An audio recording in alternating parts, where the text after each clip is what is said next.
What would you do if someone knocked on your truck door at 3 a.m. and nobody was there? The open road at night is where truckers face their darkest fears.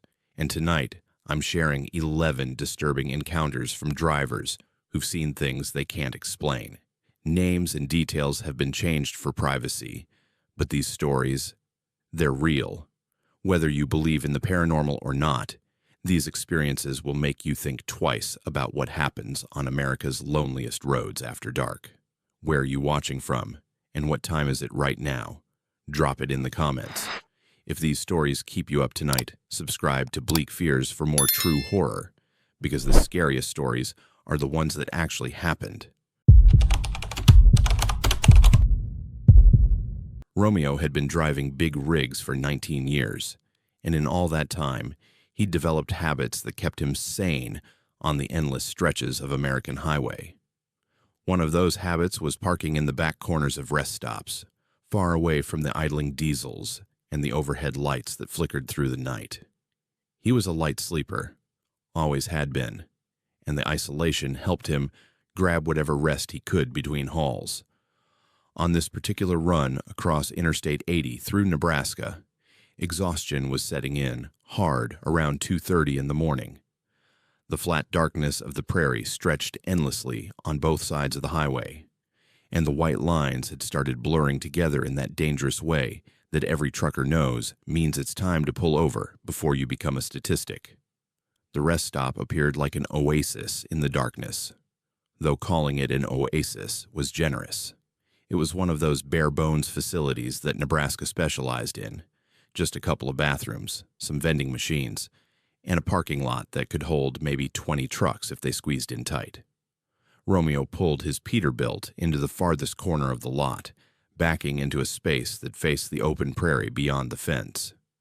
There were only 2 other trucks in the entire lot, both parked up near the entrance under the security lights, and that suited him just fine.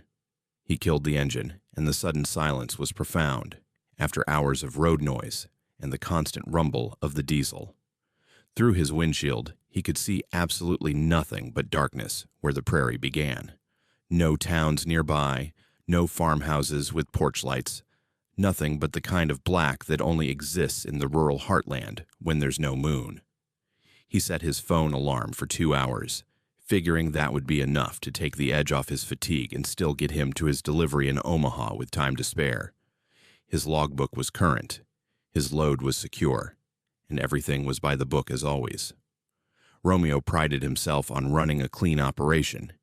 He kicked off his boots, reclined his seat as far as it would go in the cramped cab, and closed his eyes. The temperature was perfect, that cool Nebraska spring night air that made sleeping in the truck almost comfortable. Within minutes, he was out. The knocking woke him with a jolt that sent his heart racing. 3 solid knocks on the driver's side door, deliberate and evenly spaced. Knock, knock, knock. Romeo's eyes snapped open, and for a moment he was disoriented, not sure if he'd actually heard it or if it was part of a dream. He glanced at his phone. 4:28 in the morning. He'd been asleep for almost 2 hours. The knocking came again. Same pattern, same intensity.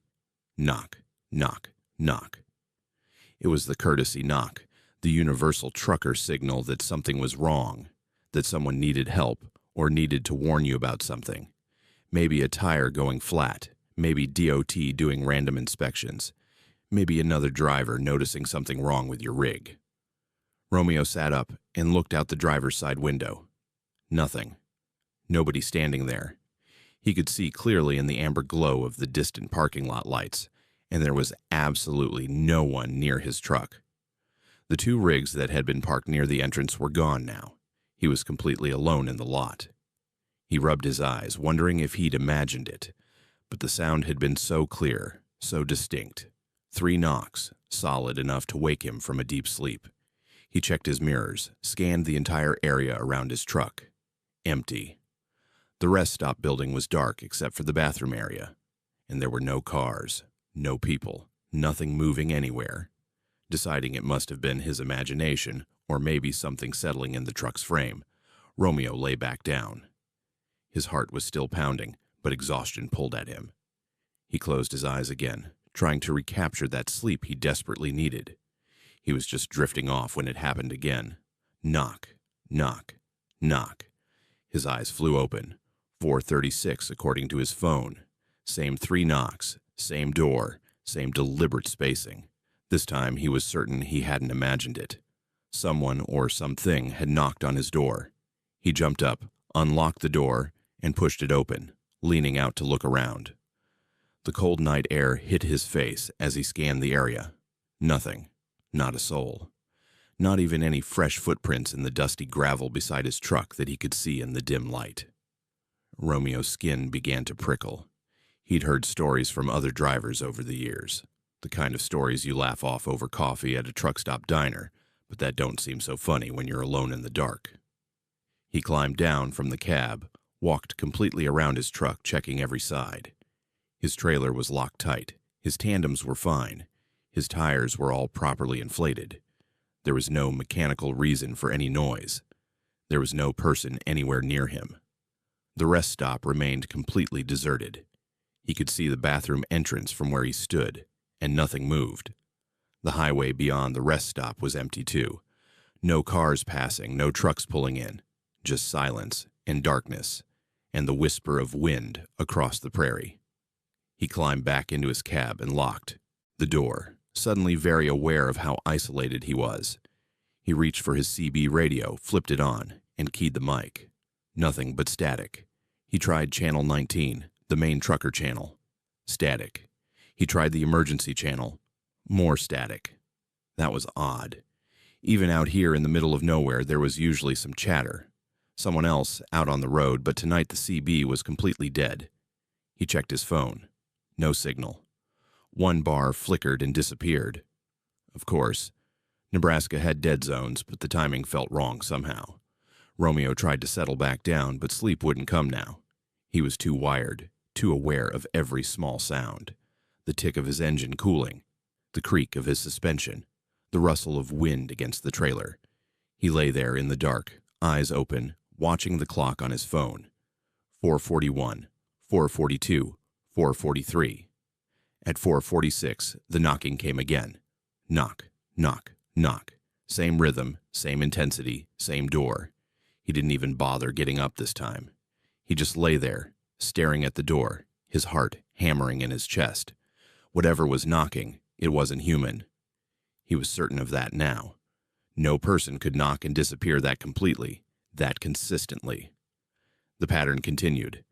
Every 10 minutes, almost to the second, 3 knocks on his door.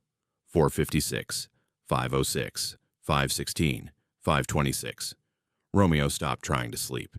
He sat in his driver's seat, rigid, watching the clock, waiting for each set of knocks. They came like clockwork, relentless, unchanging. He tried the CB again. Still nothing but static. His phone still had no signal. He felt completely cut off from the world, trapped in this corner of a Nebraska rest stop with something he couldn't see and couldn't explain knocking on his door every 10 minutes. At 5:36, as the first gray light of dawn began to show on the eastern horizon, the knocking came again. But this time Romeo was watching his side mirror, and he saw something that made his blood run cold. Just for a fraction of a second, in the mirror's reflection, he saw a shadow move past his door. Not a person, not a distinct shape, just a darkness that was darker than the surrounding darkness, a void that moved with purpose. Then it was gone, and the knocking stopped. He sat frozen, barely breathing, staring at that mirror. The shadow didn't return. As full daylight broke across the prairie, Romeo finally started his engine. The familiar rumble was comforting, real, normal. His CB suddenly crackled to life with morning chatter from other drivers. His phone showed full signal again. Everything was normal again, as if the last hour had never happened. He pulled out of that rest stop faster than he'd ever left anywhere in his 19 years of driving. In his mirror, the empty parking lot receded behind him. Just another forgettable stop on an endless highway. But Romeo knew he'd never park there again. He'd never park in the back corner of any rest. Stop again. Some habits he'd learned could get you into situations that 19 years of experience couldn't prepare you for. Whatever had knocked on his door that night in Nebraska, whatever had wanted his attention every 10 minutes while the world went silent around him, he had no desire to ever encounter again. The courtesy knock was supposed to be a warning between truckers, a way to help each other out on the road. But that night, Romeo learned that not everything that knocks is looking out for your safety. Some things knock just to let you know they're there, watching, waiting, patient in the darkness. Kenneth had spent 7 years behind the wheel of her Freightliner, but before that, she'd been a nurse for 12 years in a busy Pittsburgh emergency room. She'd seen enough trauma, enough chaos, enough of what people could do to each other that when she finally left healthcare, she thought the solitude of long-haul trucking would be a relief. She kept a first aid kit in her cab that could handle anything short of major surgery, stocked with supplies most truckers wouldn't even recognize. Old habits died hard, and being prepared for medical emergencies was wired into her DNA. On this particular late October evening, she was hauling electronics through Montana on US 287, a route that carved through some of the most isolated stretches of the American West. The sun had dropped below the mountains an hour ago, and the temperature was falling fast the way it does in Montana autumn, that sharp cold that bites through your jacket and reminds you winter is coming whether you're ready or not. Kenneth didn't usually stop for stranded motorists. Company policy was clear about that, and after 7 years on the road, she'd developed the same cautious mindset most professional drivers had. You kept moving, you minded your business, you called for help on someone's behalf if needed, but you didn't stop. Too many variables, too many things that could go wrong. But when her headlights caught the figure standing next to a disabled sedan on the shoulder, something made her ease off the throttle. Maybe it was the nurse in her that never quite died. Maybe it was the isolated location, knowing that out here, help could be hours away. Maybe it was just that the woman looked genuinely terrified in a way that bypassed all of Kenneth's road-hardened caution. She pulled her rig onto the shoulder, about 50 feet ahead of the car, grabbed her rechargeable flashlight, and climbed down. The woman was maybe 30, wearing a light jacket completely inadequate for the dropping temperature, and she was shaking. Kenneth couldn't tell if it was from cold or fear, or both. Up close, the woman's eyes were wrong, too wide, pupils dilated like she was in shock. Kenneth had seen that look before in the ER, that 1,000-yard stare of someone who'd just experienced something that broke through their normal reality. The sedan's hood was up, but Kenneth could tell from a glance that whatever was wrong, it wasn't something she could fix on the roadside. The car was old, probably died of natural causes out here in the middle of nowhere. The woman grabbed Kenneth's arm with surprising strength. Her hands were ice cold. She said she needed a ride to the next town, that her phone was dead, that she'd been stuck here for over an hour as darkness fell and the temperature dropped. Kenneth's instinct said to call this in and keep moving, but that nurse training kicked in. The woman was showing signs of hypothermia. She was clearly in distress, and the next town was Townsend, about 40 miles north. Making her wait out here while Kenneth called for help that might take another hour or more seemed cruel. Against her better judgment, Kenneth agreed to take her as far as Townsend. Once the woman was in the passenger seat of the cab, Kenneth cranked up the heat and pulled back onto the highway. For the first few miles, neither of them spoke. Kenneth kept her attention on the road. These mountain highways were nothing to play with in the dark, and the woman just stared out the passenger window at the darkness rushing past. Then Kenneth noticed something in her peripheral vision. The woman kept glancing at the passenger side mirror, the big one that gave a view of what was behind them. Quick glances, nervous, compulsive. Kenneth looked at her own driver's side mirror. Headlights maybe a quarter-mile back, steady and unwavering. The woman's whisper was so quiet Kenneth almost missed it. "He's still following." Kenneth asked what she meant, trying to keep her voice calm and professional, the way she used to in the ER when a patient was becoming agitated. The woman turned to look at her, and in the green glow of the dashboard lights, her face was pale and drawn. She repeated it. "He's still following. He's been following since before my car died. I thought if I stopped, he'd pass. But he stopped too. Stayed back there in the dark. Then you came and I thought maybe he'd leave, but he's still there." Kenneth checked her mirror again. The headlights were still there, maintaining the exact same distance. It could be nothing. It could be another truck or a car just traveling the same direction at the same speed. But something about it felt off. She accelerated slightly, bringing her speed up from 65 to 70. The headlights behind them accelerated too, maintaining that precise distance. She slowed back down to 60. The headlights slowed. Kenneth felt her pulse quicken. She'd been driving long enough to know what normal highway behavior looked like, and this wasn't it. Normal drivers varied their speed. They closed distance when they wanted to pass. They fell back when they were comfortable following. They didn't maintain a fixed distance like they were tethered. For the next 20 miles, Kenneth tried everything. She varied her speed randomly. She changed lanes, even though there was no other traffic. She took her speed down to 55 on a straightaway where anyone wanting to pass would have a perfect opportunity. The headlights behind them mirrored every change, never closing, never falling back, just maintaining that same eerie distance. The woman had stopped looking at the mirror now. She was huddled against the passenger door, arms wrapped around herself, making herself small. Kenneth asked her what happened before her car broke down, what made her think someone was following her. The woman's voice was flat when she answered, like she was reciting facts that had lost all meaning. She'd stopped for gas in a small town about 60 miles south. There was a man there, not doing anything specific, just watching people. She noticed him because he never went inside, never pumped gas, just sat in a truck and watched. When she left, she noticed headlights behind her. Same distance, same unchanging presence. She tried turning off onto a side road. The headlights followed. She tried speeding up. They matched her. When her car started making noises and losing power, she'd actually felt relief at first, thinking she could pull over at a spot with good visibility, and the follower would have to either stop and reveal himself or drive past. But when she stopped, the other vehicle had stopped too, way back in the darkness, just out of sight, engine running.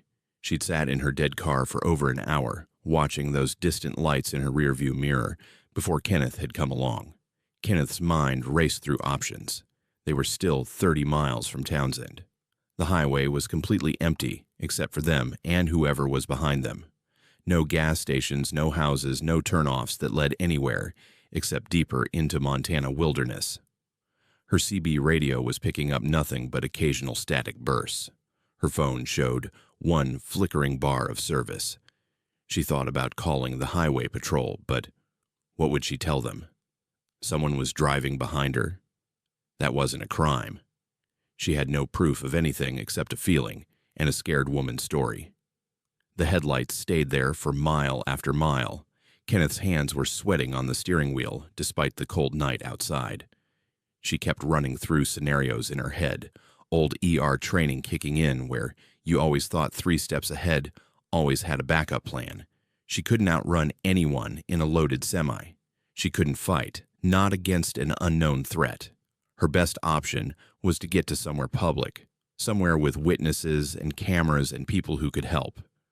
Townsend had a truck stop, she knew that. 24-hour facility with security and other drivers, and enough light to make anything predatory think twice. 15 miles from Townsend.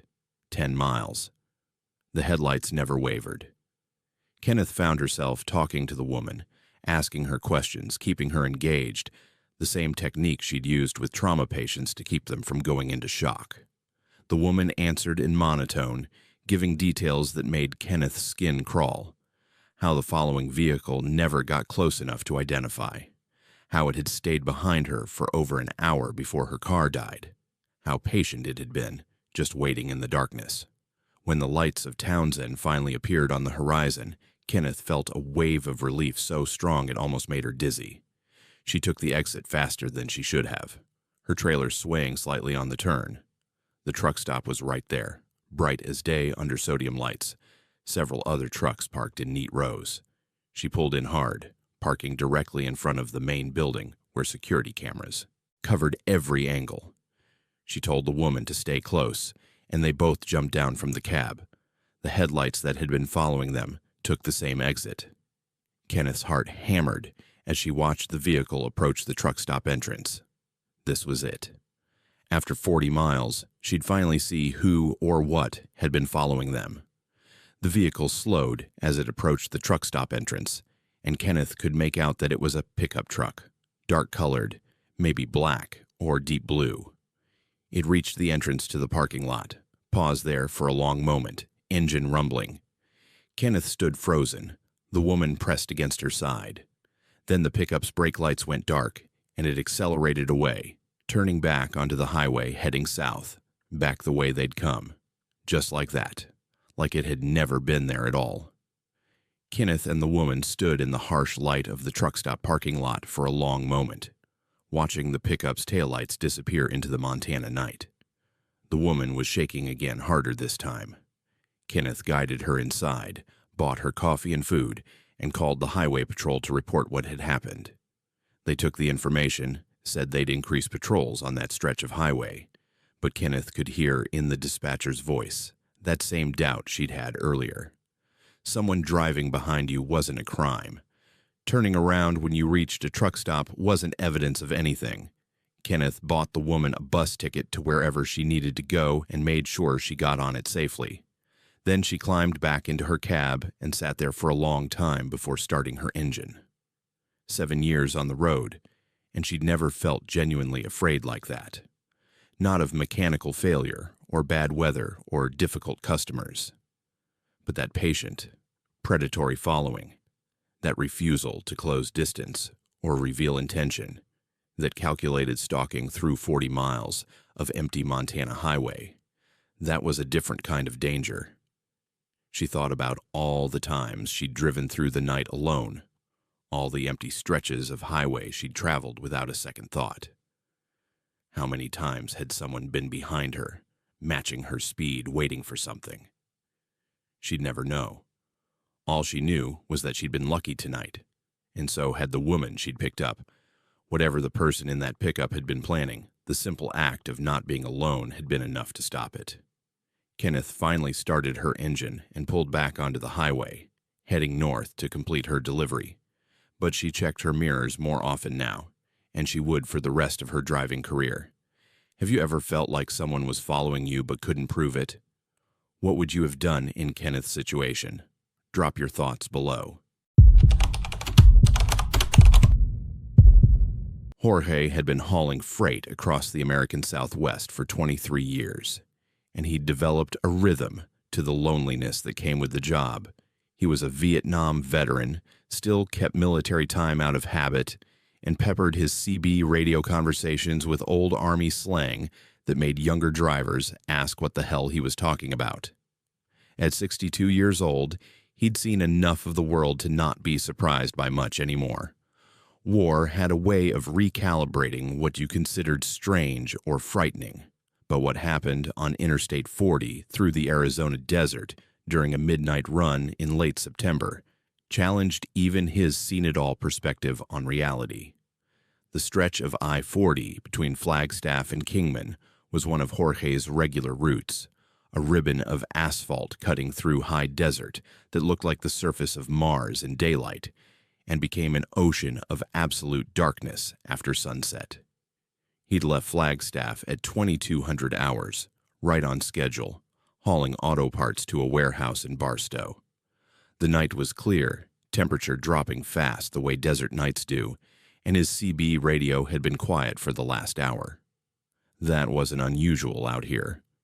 The traffic was light at midnight, mostly other long-haul drivers like himself, and conversation on the CB tended to come in bursts depending on who was in range. Around 0130 hours, Jorge's radio crackled to life, but it wasn't the usual trucker chatter.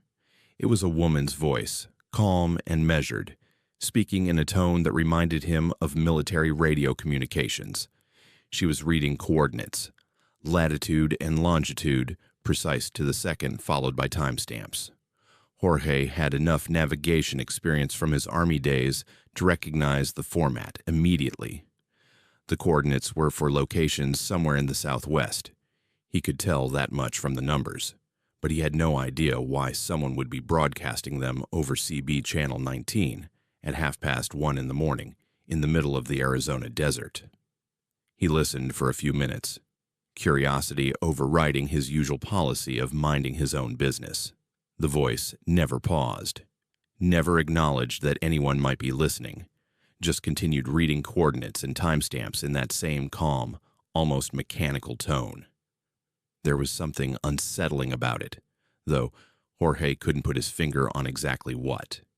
Maybe it was the precision, the lack of any human warmth in the voice, or maybe it was just the strangeness of hearing something so structured and official sounding on a CB channel usually reserved for traffic updates and crude jokes between drivers.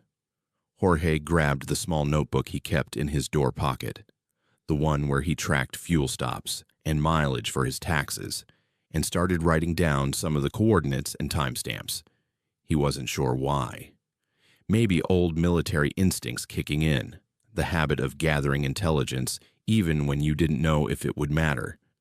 He copied down 5 sets of coordinates with their corresponding timestamps before the broadcast abruptly cut off, replaced by the usual static and occasional burst of distant conversation from drivers too far away to make out clearly. The rest of his drive to Barstow was uneventful. He delivered his load at 0600 hours, grabbed 4 hours of sleep in his cab at the warehouse, and started his return run in late morning. His route took him to a truck stop outside Needles, California, where he planned to fuel up and grab lunch. The place was busy with midday traffic, trucks lined up at the pumps, drivers coming and going from the restaurant attached to the facility. Jorge went through his usual routine, fueling up, checking his tires and lights, doing a walk-around inspection of his rig. He was standing in line at the cashier inside when he overheard 2 other drivers talking near the coffee station. One of them was mentioning an accident on I-40, a bad one involving a tanker truck that had jackknifed and exploded near the Arizona-California border. Jorge's attention sharpened. I-40 was his route. The driver was saying it happened early that morning, around 0400 hours, right around the time Jorge would have been passing through that area on his return if he hadn't delivered early and stopped for sleep. The other driver was shaking his head, talking about how dangerous that stretch was, how many accidents happened there over the years. Jorge paid for his fuel and a sandwich, but instead of heading back to his truck, he approached the 2 drivers. He asked them about the accident, where exactly it happened. One of them pulled out his phone and showed Jorge a news article. The accident had occurred at mile marker 200 to 12 on I-40 eastbound lanes at 0418 hours, according to the Highway Patrol report. The tanker driver hadn't survived. Jorge felt something cold settle in his stomach. He thanked the drivers and walked quickly back to his truck. Sitting in his cab, Jorge pulled out the notebook where he'd written the coordinates from the strange broadcast. His hands weren't shaking exactly, but there was a tension in them that hadn't been there before. He opened the navigation app on his phone and started entering the coordinates one by one, converting them to readable locations. The first set of coordinates placed a location on I-40 in Arizona, not far from where he'd been when he heard the broadcast. The timestamp next to it read 0418. Jorge stared at his phone screen. That was the exact time of the tanker accident. To the minute, his mouth had gone dry. He entered the second set of coordinates, I-10 in New Mexico. He didn't have a timestamp reference for that one, but he wrote down the location and time. Third set of coordinates, Highway 93 in Nevada. Fourth set, Interstate 15 in Utah. Fifth set, I-40 again, but further east in New Mexico. All of them major trucking routes, all of them with timestamps from the past 72 hours. Jorge sat there in his cab, staring at the notebook, trying to make sense of what he was looking at. He opened his phone's browser and started searching for truck accidents. It didn't take long. I-10 in New Mexico, the second set of coordinates. There had been a fatal accident involving a semi and two passenger vehicles at exactly the time the broadcast had indicated.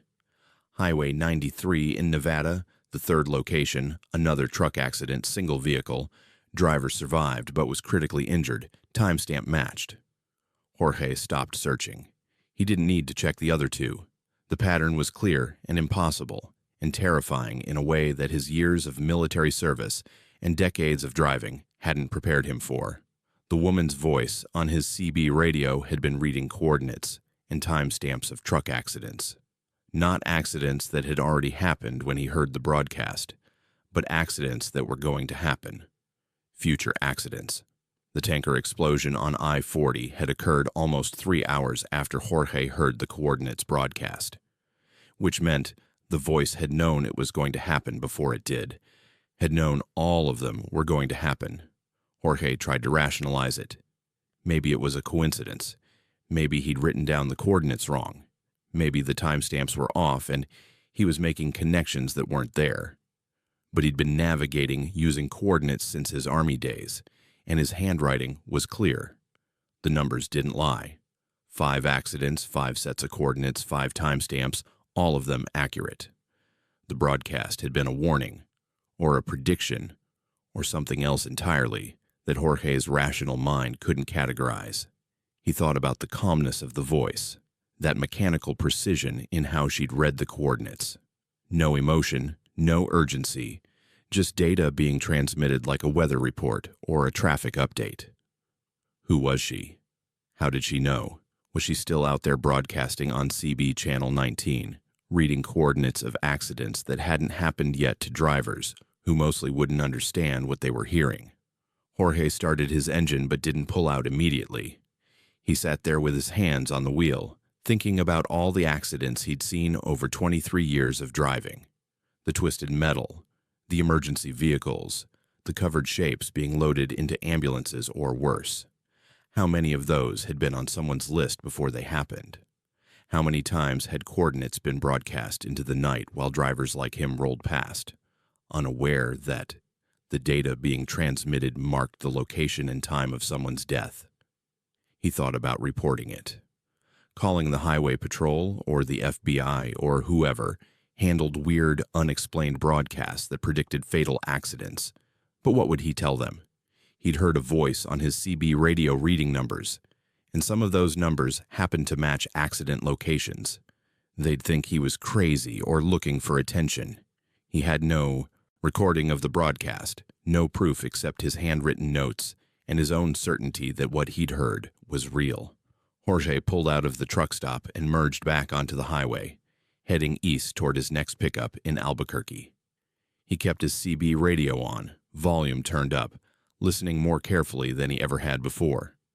For the next 6 hours, all he heard was normal traffic. Drivers complaining about construction zones, someone asking about weather conditions ahead, the usual crude humor and casual conversation that filled the airways. No calm female voice reading coordinates. No predictions of death being broadcast to anyone who happened to be listening. But that night, alone in a rest area outside Albuquerque, Jorge couldn't sleep. He kept thinking about those coordinates, those timestamps, that voice. Around 0200 hours, he got up and turned on his CB radio. He sat in the darkness of his cab, listening to the static and the occasional distant voice, waiting. Part of him hoped he'd never hear that broadcast again. Part of him desperately wanted to, wanted confirmation that he hadn't imagined it, that what happened was real. The radio remained silent except for normal traffic. Jorge never heard the broadcast again, but he kept the notebook with those coordinates, and every few months he'd search online for truck accidents matching the last 2 locations he'd written down. He found them both. The one on I-15 in Utah had happened 6 hours after he'd heard the broadcast. The one on I-40 in New Mexico had happened 2 days later. Both matched the coordinates and timestamps exactly. He never told anyone about it. Who would believe him? But he drove differently after that. More carefully, more aware that the highway held mysteries he'd never fully understand. And late at night, on lonely stretches of desert highway, he sometimes wondered if the broadcast was still happening, if that voice was still out there warning drivers who'd never realized they were hearing their own futures being read aloud in coordinates and military time. What would you do if you heard something that predicted the future? Would you try to warn people or stay silent? Tell me in the comments. Angelo had been driving for 4 years, and in that time he'd learned that the trucking industry ran on trust and routine. You trusted the brokers who gave you loads, you trusted the dispatchers who routed you, and you built routines that kept you sane during the long hours behind the wheel. One of Angelo's routines was his logbook. He was obsessive about it, never fudged his hours of service, never drove over his limit, kept every entry precise and accurate. His father had driven trucks for 30 years before a heart attack took him at 53, and the last thing his old man had told him was to always keep your paperwork clean, because once you start cutting corners, you never stop. Angelo took that advice seriously. The load that came through on a Wednesday afternoon seemed straightforward enough. Refrigerated trailer, origin in Georgia, destination in Virginia, timeline reasonable. The cargo was listed as meat products for a restaurant supply company. Angelo had hauled food before, nothing unusual about it. The broker was someone he'd never worked with, but that happened sometimes when you were still building your client base. The pay was decent, maybe slightly higher than usual for that route, but not so much that it raised immediate red flags.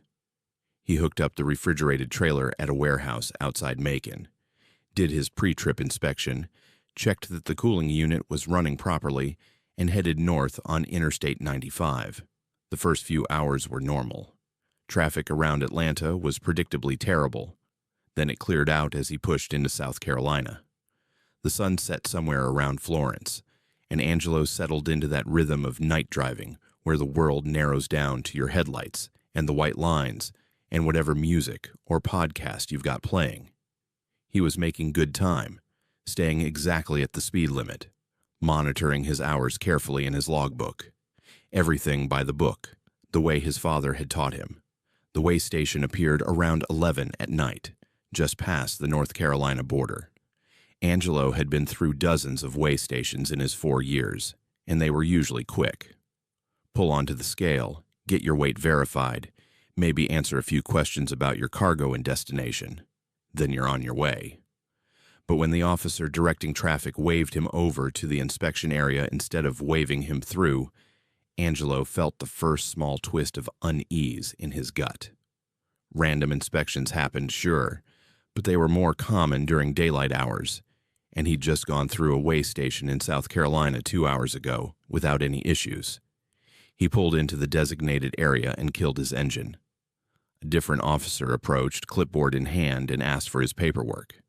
Angelo handed over his license, registration, logbook, and the bill of lading for the cargo. The officer looked everything over with a thoroughness that seemed excessive for a routine stop. Then he asked Angelo to step down from the cab.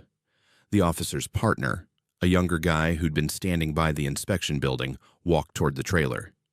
Angelo's unease deepened. They were going to inspect the cargo. That was rare with refrigerated loads, especially from established food suppliers. The hassle of opening a reefer trailer and potentially affecting the temperature for perishable goods meant inspectors usually avoided it unless they had a specific reason. The officer told Angelo to open the trailer. Angelo complied, unlocking the rear doors and swinging them open. Cold air spilled out, the refrigeration unit humming steadily. The interior of the trailer was dark. The officer clicked on a high-powered flashlight and stepped up into the trailer, his partner following. Angelo stood outside, his breath visible in the cold air escaping from the trailer, watching the flashlight beams move around inside. They were in there for maybe 90 seconds, though it felt longer. Then both officers stepped down, and Angelo saw something in their faces that made his stomach drop. Not anger, not suspicion, but something worse. Genuine disturbance, the kind of expression people get when they've seen something that shook them. The senior officer closed the trailer doors, locked them, and handed Angelo back his keys without a word. Then he checked Angelo's paperwork again, making notations on his clipboard. Finally, he looked up at Angelo and said everything checked out, have a safe drive, and waved him through. That was it. No explanation, no questions about the cargo, nothing. The officer's hand had been shaking slightly when he handed back the keys. Angelo noticed, because his own hands were shaking too. He climbed back into his cab, started the engine, and pulled out of the way station, his mind racing. What the hell had the officers seen in his trailer? The cargo was supposed to be meat products. Had it gone bad? Was it improperly stored? But if there was a problem, why had they waved him through? Standard procedure would be to document any violation, potentially put the truck out of service, until the issue was resolved. Instead, they'd acted like they wanted him gone as quickly as possible. The senior officer's face kept replaying in Angelo's mind. That wasn't the expression of someone who'd found spoiled meat or a paperwork discrepancy. That was the expression of someone who'd seen something they wished they hadn't. Angelo drove for another hour, but his concentration was shot. He kept thinking about the trailer behind him, about what was actually in there. The bill of lading said meat products.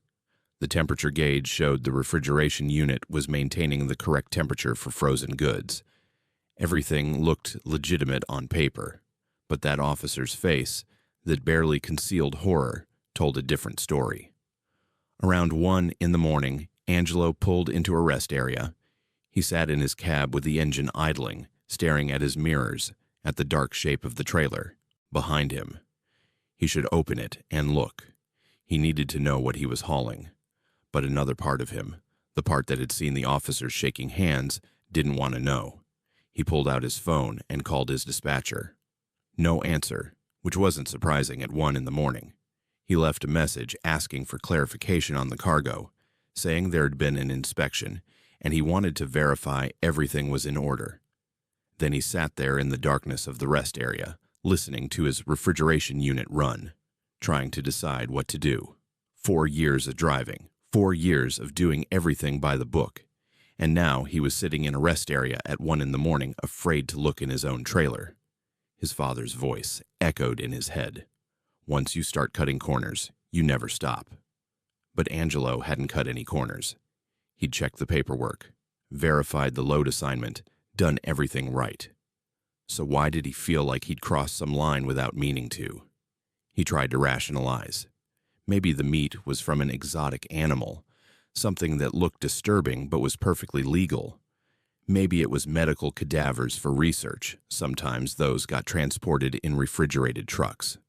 That would explain the officer's reaction and why they'd still waved him through.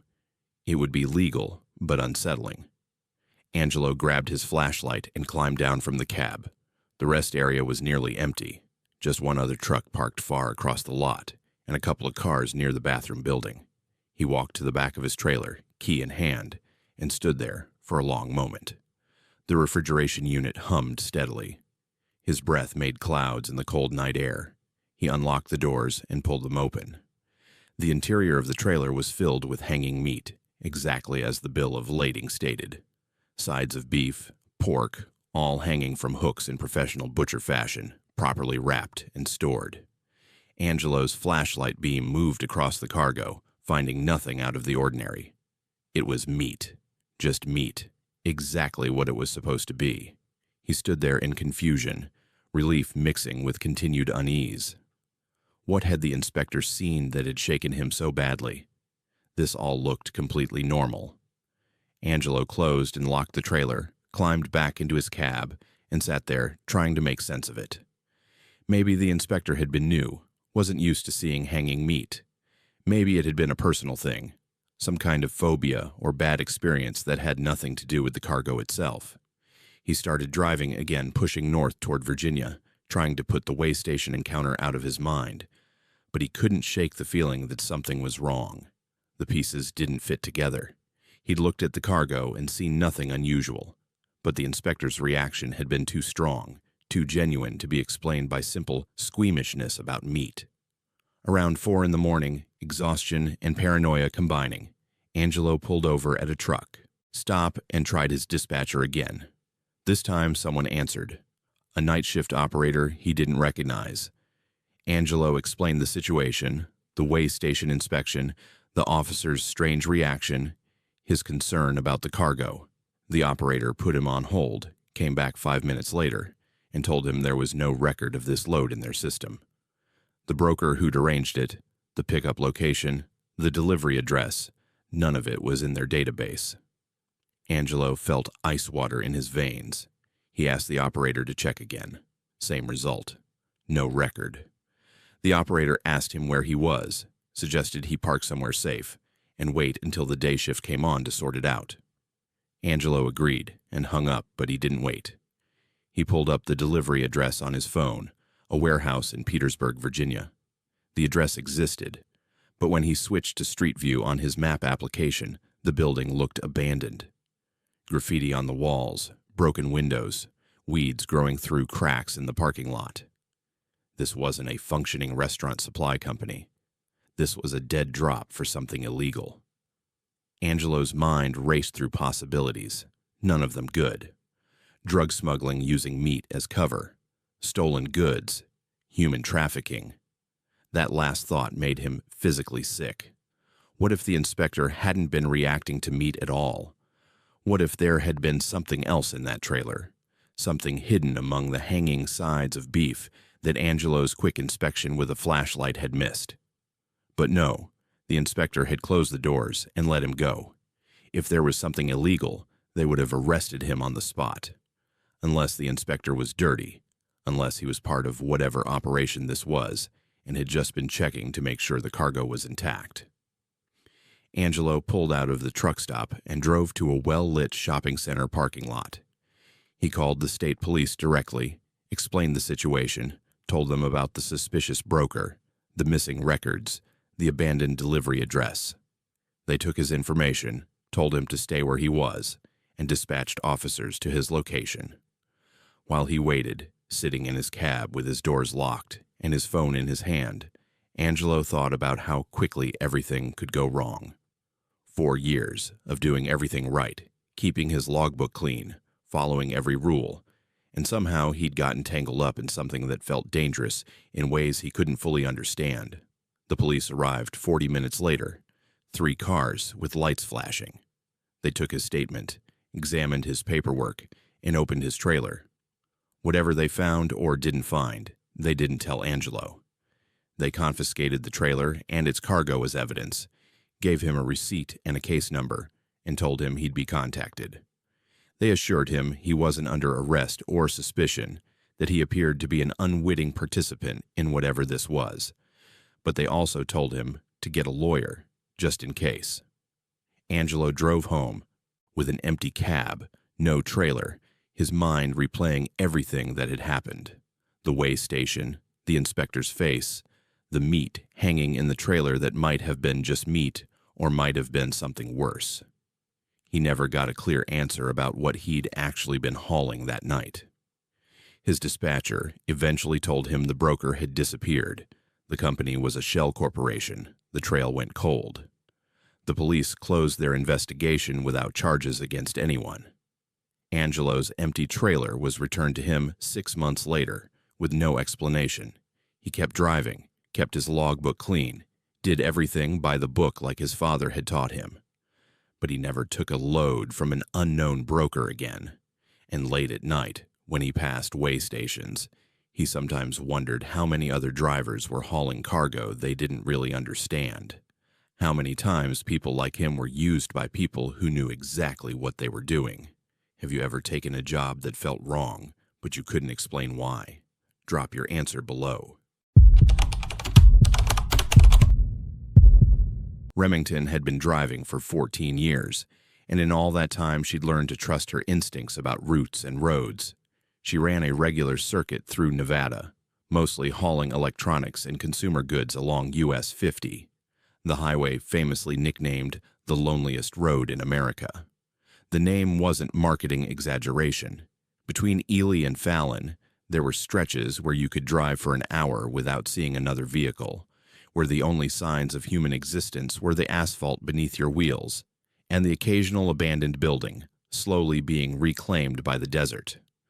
Remington liked the solitude. She spent her driving hours listening to true crime podcasts, dozens of them, absorbing stories of disappearances and investigations and mysteries solved and unsolved. It was her way of staying alert during the long, empty hours, filling the silence with other people's tragedies, while the Nevada desert rolled past her windows. On this particular run in mid-August, she was eastbound on US 50, with a load of warehouse equipment heading to a distribution center in Utah. It was late afternoon, the sun still high, but beginning its descent toward the mountains in the west. Traffic had been light all day, maybe half a dozen cars and a couple of other trucks, and for the past 40 minutes she'd had the highway completely to herself. That wasn't unusual. What was unusual was the car she spotted ahead at mile marker 257, a sedan, dark blue or black, pulled over on the shoulder with its hazard lights blinking. Remington noted it as she approached, her trucker instincts automatically cataloging details. No visible damage to the vehicle, no smoke. Driver's door closed. No one standing outside waving for help.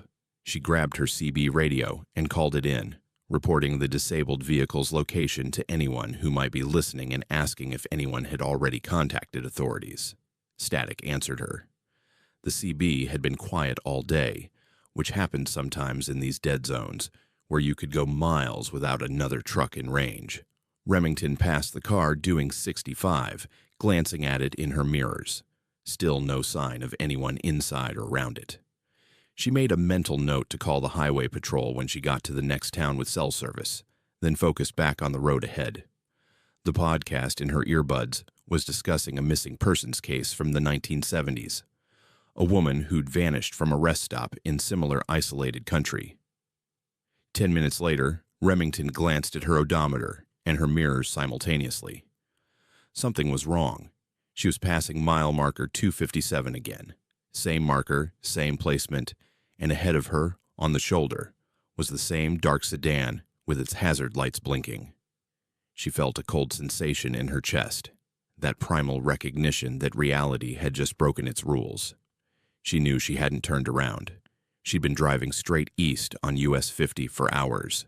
No exits, no turns, no reason to be passing the same marker twice. But there it was, and there was the car. Remington pulled off her earbuds, suddenly needing to hear the world around her without the podcast narrator's voice in her head. The truck's engine rumbled steadily. The tires hummed on asphalt. Everything felt normal except for the impossible fact that she was in the same location she'd been 10 minutes ago. She checked her GPS.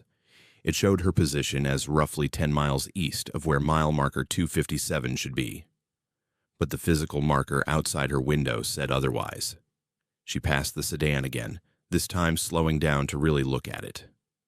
Same car, same hazards blinking in the same rhythm. Still no sign of anyone. Remington drove on, her hands tight on the steering wheel, her mind trying to process what was happening. Maybe she'd misread the marker the first time. Maybe it had been 258 or 256 and she'd glanced at it wrong. But she knew that wasn't true. She had sharp eyes and sharper instincts, and she'd seen what she'd seen. She forced herself to breathe slowly, to stay calm. Panic while driving a loaded semi was a good way to end up as a statistic. She watched her odometer tick upward, counting miles. Her GPS continued showing her moving east along US 50. Everything was normal. Everything was fine.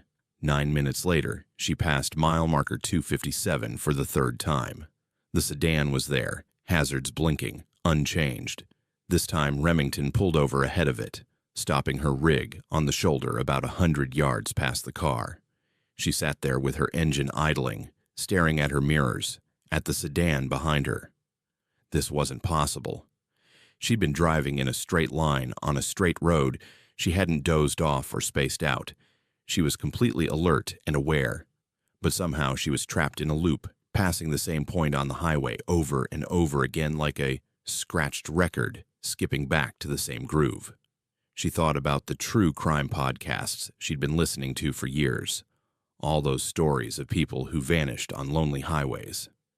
Most of them had rational explanations eventually. Foul play, accidents, deliberate disappearances. But some of them never got explained, just stayed mysteries where someone drove into emptiness and never came back out.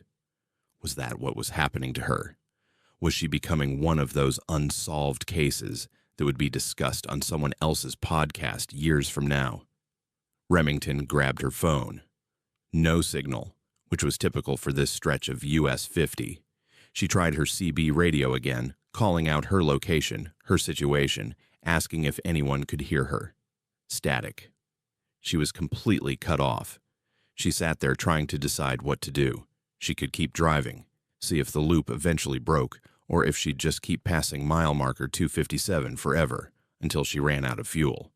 She could turn around, try going west instead of east, see if that changed anything. Or she could get out of her truck and approach the sedan, see if maybe there was someone inside who needed help, someone who was part of whatever was happening here. The idea of getting out of her truck felt dangerous in a way she couldn't articulate. As long as she stayed in the cab, she was in familiar territory, in control of her environment. Out there on the empty highway, with a car that shouldn't keep appearing, she'd be vulnerable. But sitting here wasn't accomplishing anything either. Remington made a decision. She grabbed her heavy flashlight, the kind truckers carried that doubled as a weapon if needed, and climbed down from the cab. The desert air was hot and still, no wind, no sound except the idle of her engine and the ticking of her cooling exhaust system. She walked slowly back toward the sedan, her boots crunching on the gravel shoulder. The hazard lights continued their rhythmic blinking. As she got closer, she could see through the windows that the car was empty. No driver, no passengers, no belongings visible inside. The doors were locked. Remington walked around the vehicle, checking all sides, looking for any clue about why it was here or what was happening. The car was covered in road dust but otherwise looked well maintained. Nevada plates, no damage, no flat tires. No obvious reason it would be pulled over with hazards on. She stepped back onto the highway and looked in both directions. East and west, the road stretched empty to the horizon. No traffic, no buildings, no signs of life except her idling truck and this mysterious sedan. The sun was lower now, maybe an hour from sunset, and Remington realized she didn't want to be here when darkness fell. Whatever was happening, it would be worse in the dark. She walked back to her truck, climbed into the cab, and sat there trying to think clearly through the fear that was starting to build in her chest. She decided to try turning around, heading west instead of east. Maybe the loop only worked in one direction. She found a spot where the shoulder was wide enough to turn her rig around, a slow, careful process that took several minutes.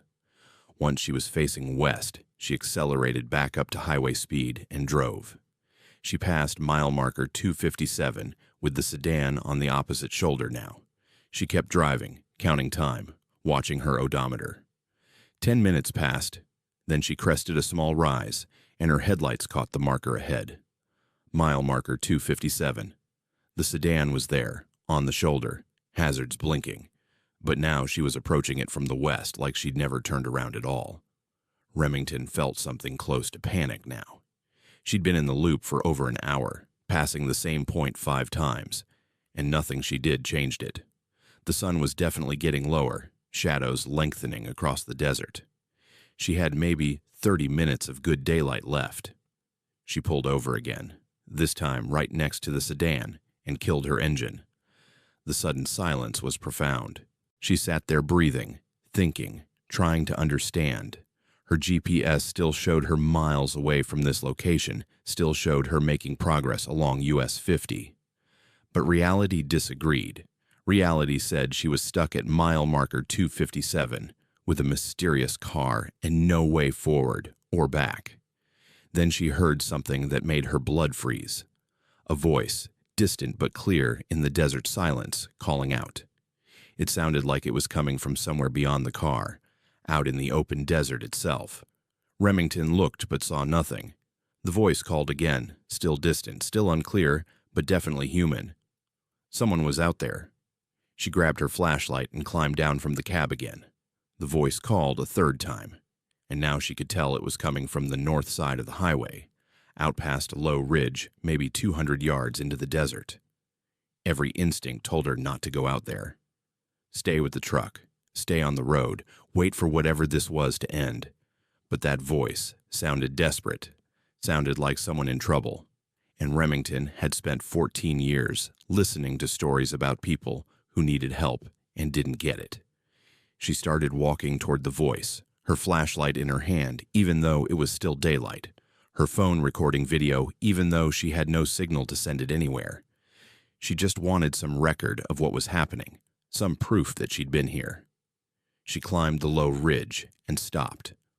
On the other side, clearly visible in the lowering sunlight, was a person standing next to the sedan. The same sedan that should have been on the highway behind her, but was somehow also here. The person was waving at her, frantic gestures, and Remington realized with a shock that it was a woman, and she looked terrified. Remington took a step forward, then stopped. Something was very wrong about this. The geometry didn't work. The car couldn't be in two places at once. The woman couldn't be here and not here simultaneously. Remington turned and looked back toward the highway. Her truck was there on the shoulder, exactly where she'd left it. Next to it was the sedan, hazards still blinking. She turned back toward the desert. The sedan was still here too, and the woman was still waving. But now Remington could see her mouth moving, and no sound was coming out. The voice she'd heard had stopped.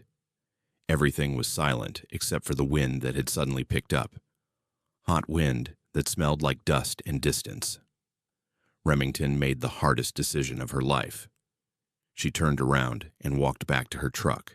She didn't run, didn't look back, just walked with steady determination back to the highway, back to her rig, back to the one solid, real thing in this situation. She climbed into her cab, started her engine, and began driving east again. She didn't look at the sedan as she passed it. She watched her odometer and counted time. 10 minutes passed, then 15, then 20. Mile marker 258 appeared ahead. Then 2:59. The loop had released her. Remington drove until she reached Ely just after dark, pulled into the first truck stop she found, and sat in the parking lot, shaking for 20 minutes before she could move. She never figured out what happened at mile marker 257. She drove that route dozens of times afterward, always in daylight, always alert. The sedan was never there again. But sometimes late at night when she was listening to her true crime podcasts, she wondered if she'd made the right choice walking away from that woman in the desert. And she wondered how many other drivers had gotten trapped in that loop and what choices they'd made when the sun started going down. Would you have gone to help the person or stayed with your vehicle? Comment your choice. Paxton had been on the road for 16 years, and in all that time, he'd developed a ritual that kept him sharp during the loneliest stretches of highway. His grandfather had driven trucks back in the 60s and 70s, running the same routes through upstate New York that Paxton drove now. The old man had died when Paxton was 19, but his stories had been what drew Paxton to trucking in the first place. Tales of all-night drives through snowstorms, of truck stop diners where everyone knew your name, of a brotherhood among drivers that didn't exist anymore in the same way. Paxton kept a faded photo of his grandfather taped to his dashboard, a black and white shot from 1972 showing the old man standing next to a vintage Kenworth. Sometimes during the long, empty hours, Paxton would talk to that photo, updating his grandfather on how the routes had changed, how the industry had evolved, just maintaining a connection to the legacy he was carrying forward. This particular run came through on a cold February evening, one of those last-minute jobs that dispatchers call in when they're desperate to move freight quickly. The load was furniture, bedroom sets, and dining tables heading to a rural address about 60 miles north of Albany. The pay was decent for the short haul, and Paxton needed to hit his weekly target, so he took it without asking too many questions. The pickup went smoothly at a warehouse in Syracuse. The furniture was properly secured and manifested, and he headed south on Interstate 81 before cutting east toward his delivery location. The weather forecast called for snow overnight, but Paxton figured he'd be done and heading home before it hit. He exited I-81 around 9 in the evening and followed his GPS onto progressively smaller roads, state highways, giving way to county routes, giving way to what were essentially two-lane back roads through dense forest. This wasn't unusual for rural deliveries, but the isolation was more pronounced than Paxton had expected. No streetlights, no houses, no gas stations, just narrow roads winding through winter woods, with the occasional reflective marker indicating a sharp curve ahead. His GPS kept recalculating, adjusting the route as he drove, which made him slightly uneasy. Good GPS was essential in trucking, and when it started acting glitchy, it usually meant you were in an area with poor satellite coverage or outdated map data. The delivery address finally appeared ahead, marked by a mailbox that was barely visible in the darkness. Paxton slowed and turned onto what his GPS optimistically called a driveway, but was really just a dirt path leading into the woods. His headlights caught glimpses of trees pressing close on both sides, branches scraping against his trailer as he carefully navigated the narrow route. After about a quarter mile, the path opened into a small clearing, and there was a house. Paxton stopped his truck and studied the structure through his windshield. It was old, maybe 19th century, 2 stories of weathered wood and dark windows. No lights were on anywhere, no car in the clearing, no sign of occupation at all. This wasn't the first time Paxton had delivered to what looked like an abandoned location. Sometimes people bought property sight unseen. Sometimes they were renovating and hadn't moved in yet. Sometimes rural houses just looked more decrepit than they actually were. He checked his paperwork one more time. The address matched. The delivery time window was now, and his instructions were to leave the furniture on the covered front porch if no one was home. Standard procedure for this type of delivery. He climbed down from his cab, grabbed his heavy flashlight, and approached the house. The front porch was in decent shape, covered and dry, big enough to hold the furniture he was delivering. Paxton walked up the creaking steps and knocked on the door, more out of protocol than expectation. The sound echoed hollow inside. No answer. He waited 30 seconds and knocked again. Still nothing. He tried the door handle just to be thorough, found it locked, and stepped back to survey the situation. The house definitely felt abandoned, that particular quality of emptiness that buildings get when no one's lived in them for a while. But his paperwork said otherwise, and it wasn't his job to question the delivery just to complete it. He walked back to his truck and started unloading. The furniture was heavy, solid wood pieces that required careful maneuvering. He carried the first piece, a dining chair, up to the porch and set it down. As he turned to go back for more, the front door of the house opened. Paxton stopped, his flashlight beam swinging toward the doorway. An elderly woman stood there, silhouetted by the darkness behind her. She was small, frail-looking, wearing what appeared to be a nightgown or housecoat. She seemed surprised to see him, confused even, and Paxton immediately felt bad for disturbing her. He explained that he had a furniture delivery, showed her the paperwork, and asked where she wanted him to put everything. The woman's face went through several expressions in quick succession. Confusion, then recognition, then something that looked like fear. She told him she hadn't ordered any furniture. She lived alone, she said, and she definitely hadn't made any purchases recently. Paxton felt his stomach tighten. Wrong address deliveries happened, but usually you figured that out before you drove an hour into the woods. He checked his paperwork again under his flashlight, reading the address carefully. It matched the mailbox he'd seen. He showed the woman the delivery order, pointing out the address. She confirmed it was her address, but repeated that she hadn't ordered anything and didn't know why furniture would be coming to her house. Then Paxton looked at the name on the delivery order, really looked at it, reading it completely for the first time instead of just glancing at the address. The name was listed as Carl Hendricks. He asked the woman if she knew anyone by that name. Her face went completely white. She told him that was her husband's name, but he'd been dead for 30 years. He'd died in a trucking accident on this same road back in 1994, driving through a winter storm. The woman's voice shook as she said this, her hand gripping the doorframe for support. Paxton felt something cold settle into his bones. He looked down at the paperwork in his hand, at the delivery order that shouldn't exist. He asked the woman to repeat when her husband had died. February 19th, 1994, she said. 30 years ago, next week. Paxton looked at the date on his delivery order. It was dated 3 days ago, but as he stared at it under his flashlight, the numbers seemed to blur and shift. He blinked and looked again. The order date now read February 16th, 1994. That wasn't possible. He'd picked up this load today, in 2024. The paperwork had been generated by a modern computer system, printed on current dispatch forms. But the date said 1994. The woman was backing away from the door now, shaking her head, saying this couldn't be happening. Paxton tried to form words, tried to explain something he didn't understand himself. He looked at the furniture he'd carried up to the porch, the dining chair sitting there in the darkness. It was the same chair, solid wood, recently manufactured, wasn't it? He stepped closer and examined it with his flashlight.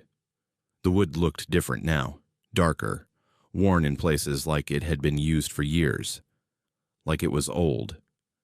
Paxton turned back to the woman and asked her a question he wasn't sure he wanted answered. Had her husband ordered furniture before he died? The woman nodded slowly, tears running down her face now. They were furnishing a new house, she said. He'd placed an order the week before the accident. Dining set, bedroom furniture, everything they needed. But after he died, she canceled the order. Couldn't bear to have those things in the house without him. The furniture company had refunded her money, and that was the end of it. Or it should have been. Paxton looked back at his truck, at the trailer full of furniture that couldn't be there.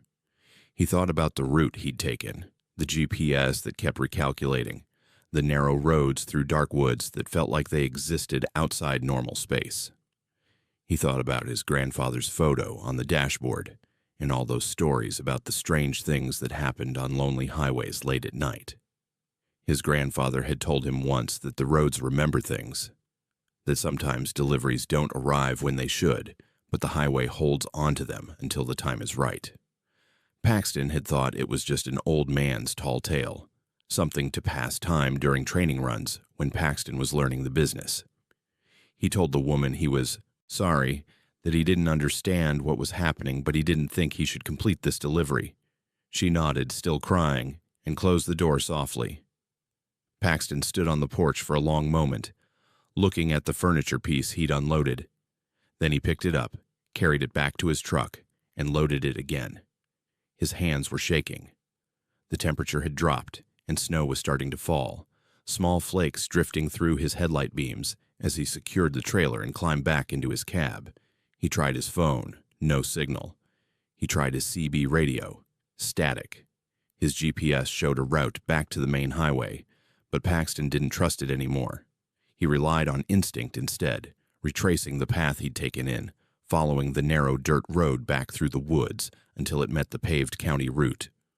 From there, he navigated by memory and road signs until he reached I-81, back in the world of traffic and lights and normal reality. As soon as he had cell signal, he called his dispatcher, got voicemail. He left a message saying the delivery couldn't be completed, that he was bringing the load back, that something had gone wrong with the address or the order, or something he couldn't explain. He drove back to the warehouse in Syracuse through increasing snow, arriving around 2 in the morning. The facility was closed, but he left the trailer in the yard with a note explaining what had happened, keeping his description vague and professional. Wrong address. Customer didn't order the items, returning for rescheduling. He didn't mention the dates that changed, or the dead man's name on the paperwork, or the widow who answered the door 30 years after her husband should have completed this delivery. The next day, his dispatcher called him confused. There was no record of the load Paxton was describing. No furniture delivery to that address. No order placed 3 days ago or 30 years ago. The trailer Paxton had dropped off was empty when the warehouse opened that morning. Completely empty, like it had never been loaded at all. Paxton tried to explain what had happened, but the words sounded insane even to himself. His dispatcher suggested he take a few days off, get some rest, maybe see a doctor about possible carbon monoxide exposure from his truck's exhaust. Paxton never figured out what happened that night in the woods north of Albany. He kept driving, kept running routes through upstate New York, often on the same roads his grandfather had driven decades before. But he never took another last-minute rural delivery without thoroughly researching the address first. And sometimes, late at night, when he was alone on empty highways, he'd look at his grandfather's photo on the dashboard and wonder what the old man would have said about furniture that existed and didn't exist, about deliveries that arrived 30 years late, about roads that remembered debts unpaid and promises unfulfilled. His grandfather had tried to tell him that the highway had its own rules, its own timeline, its own way of making sure some deliveries eventually got made, even if the original driver never completed the run. Paxton understood that now, in a way, he wished he didn't. If you received something you ordered decades ago, would you accept it? Let me know what you do. Cody had been hauling freight for 9 years, and in that time he'd developed a strong sense of who to trust and who to avoid in the scattered community of people who existed on the margins of truck stop culture. He was a recovering alcoholic, 3 years sober, and he kept the coins from his Narcotics Anonymous meetings tucked into the visor above his head where he could see them every day. The coins reminded him of how far he'd come and how quickly everything could fall apart if he stopped paying attention. Sobriety had taught him to be observant, to notice details other people missed, to trust his gut when something felt wrong. That instinct had kept him out of trouble more than once. And on a humid June night at a truck stop outside Baton Rouge, Louisiana, that instinct started screaming at him the moment he pulled into the parking lot. The place had a reputation. Every driver who ran I-10 through Louisiana knew about it. The lot was a known spot for prostitution, for drug deals, for all the illegal side businesses that flourished in the gray zones, where interstate commerce met desperation and opportunity. Cody normally avoided stops like this, but he'd been driving for 11 hours straight and needed to take his mandatory rest break. The next decent stop was 40 miles further, and he was already pushing his logbook limits. He found a spot near the back of the lot, away from the main building but with decent visibility, and backed his rig into the space. The truck stop was busy, despite the late hour.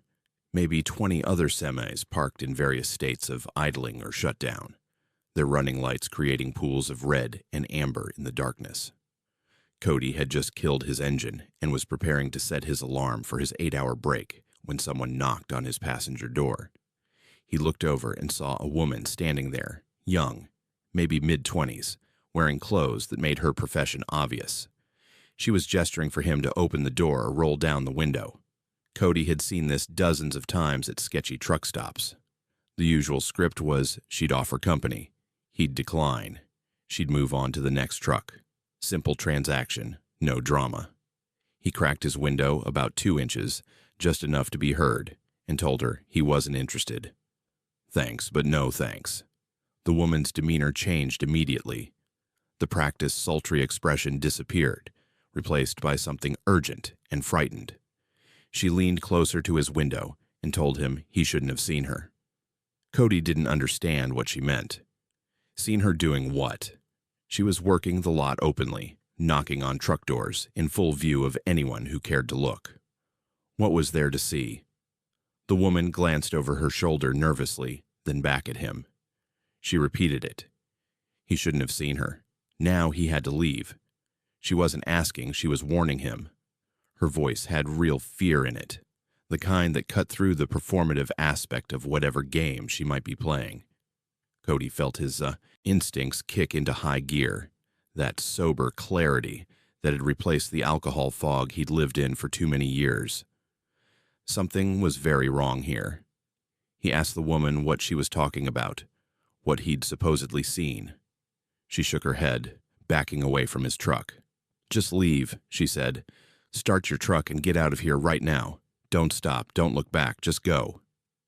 Then she turned and walked quickly away, disappearing between two parked trailers. Cody sat there, trying to process what had just happened. He looked around the parking lot, studying the other trucks, the building, the patterns of movement and light. Everything looked normal on the surface, but that warning had been genuine. The woman had been terrified. He considered starting his truck and leaving like she suggested, but 9 years of professional driving and 3 years of sobriety had taught him not to make impulsive decisions based on incomplete information. He needed to understand what was happening before he decided how to react. He watched the lot carefully, noting who was coming and going. Several other women were working the trucks, approaching different rigs, having brief conversations through windows, sometimes climbing into cabs and staying for 15 or 20 minutes before moving on. Normal truck stop prostitution, depressing but not threatening. But then Cody noticed something that made his blood run cold. One of the women approached a truck about 6 spaces down from his position. She had a brief exchange with the driver, then climbed into the passenger side. Less than 2 minutes later, the truck's engine started, and the rig pulled out of the lot immediately. No warm-up time, no pre-trip check, just straight from park to driving. That was unusual. Truckers didn't just fire up and roll out after rest breaks without some preparation. Then another truck did the same thing. A woman approached, climbed in, brief conversation, then the truck started up and left the lot in a hurry. The driver didn't even turn on his running lights until he was pulling onto the access road. Then a third truck. Same pattern. Woman approaches, climbs in, quick exchange. Then the driver leaves the lot like he's fleeing something. Cody felt ice forming in his stomach. He thought about what the woman had said. He shouldn't have seen her. What did that mean? Then he realized what he was actually seeing. These weren't normal transactions. These women weren't getting into the trucks for the usual reasons. They were warning the drivers about something, telling them the same thing she'd told him. Leave now. Get out. Don't ask questions. And the smart drivers were listening, firing up their rigs and abandoning the lot even if it meant violating their hours of service or leaving cargo behind. He counted. In the 20 minutes since the woman had warned him, 7 trucks had left the lot following the same pattern. That was nearly a third of the trucks that had been parked here when Cody arrived. Now he noticed something else. The women who were doing the warnings, including the one who'd approached him, looked different from the other prostitutes working the lot. They were younger, more frightened, moving with purpose rather than the calculated casualness of people plying a trade. They were prisoners, Cody realized with sick certainty. They were being forced to do this, forced to approach trucks, but instead of offering services, they were warning drivers to flee. But warning them about what? Cody pulled out his phone to call 911, but before he could dial, he saw vehicles entering the lot. 3 SUVs, dark-colored, moving in formation like they were coordinated.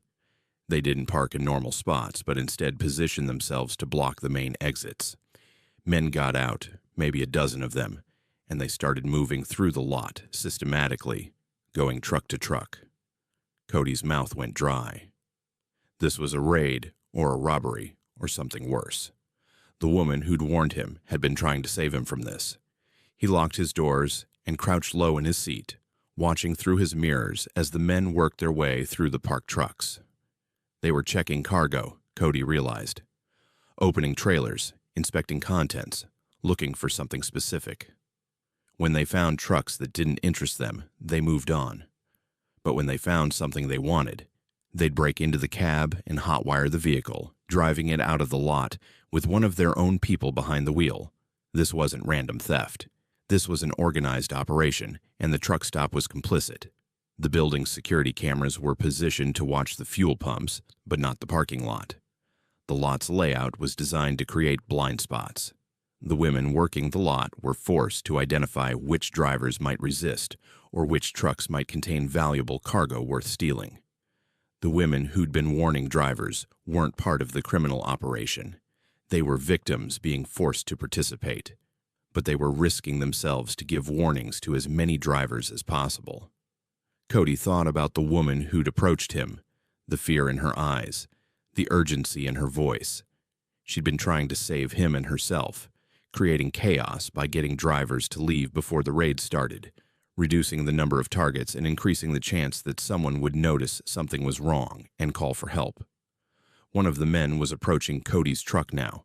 Cody made a split-second decision. He had his keys in his hand, and his engine could start fast. He waited until the man was checking the truck directly next to his. Then he fired up his diesel and threw the rig into gear. He didn't bother with running lights or proper procedure. He just drove, cutting across the parking lot toward a secondary exit he'd noticed earlier, a service road that led behind the building. The man who'd been approaching his truck shouted and started running toward him, but Cody was already moving, his empty trailer bouncing as he accelerated over speed bumps and curb cuts. He hit the service road doing 20 miles per hour, way too fast for the narrow pavement, and his trailer fishtailed as he made the turn. Behind him, he could see headlights following, one of the SUVs giving chase.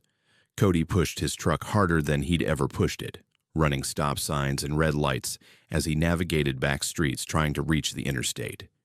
His phone was in his lap, and he was trying to dial 911 with one hand while steering with the other, but his hands were shaking too badly to hit the right numbers. The SUV was gaining on him, his loaded semi no match for their acceleration. Then Cody saw salvation ahead. A state police car was stopped at a red light. Cody laid on his air horn and flashed his lights, running the red light and pulling his truck sideways across the intersection to block traffic. The police car's lights came on immediately, and the officer jumped out with his weapon drawn, shouting at Cody. Behind Cody, the SUV braked hard and made a rapid U-turn, disappearing back the way it had come. Cody put his hands out his window, where the officer could see them, and started talking fast. What followed was hours of statements and questions. State police, FBI, local sheriffs, everyone wanted to hear Cody's story. They raided the truck stop that night and found exactly what Cody had described: a human trafficking operation using the truck stop as a front, forcing women to work as bait and scouts for a cargo theft ring.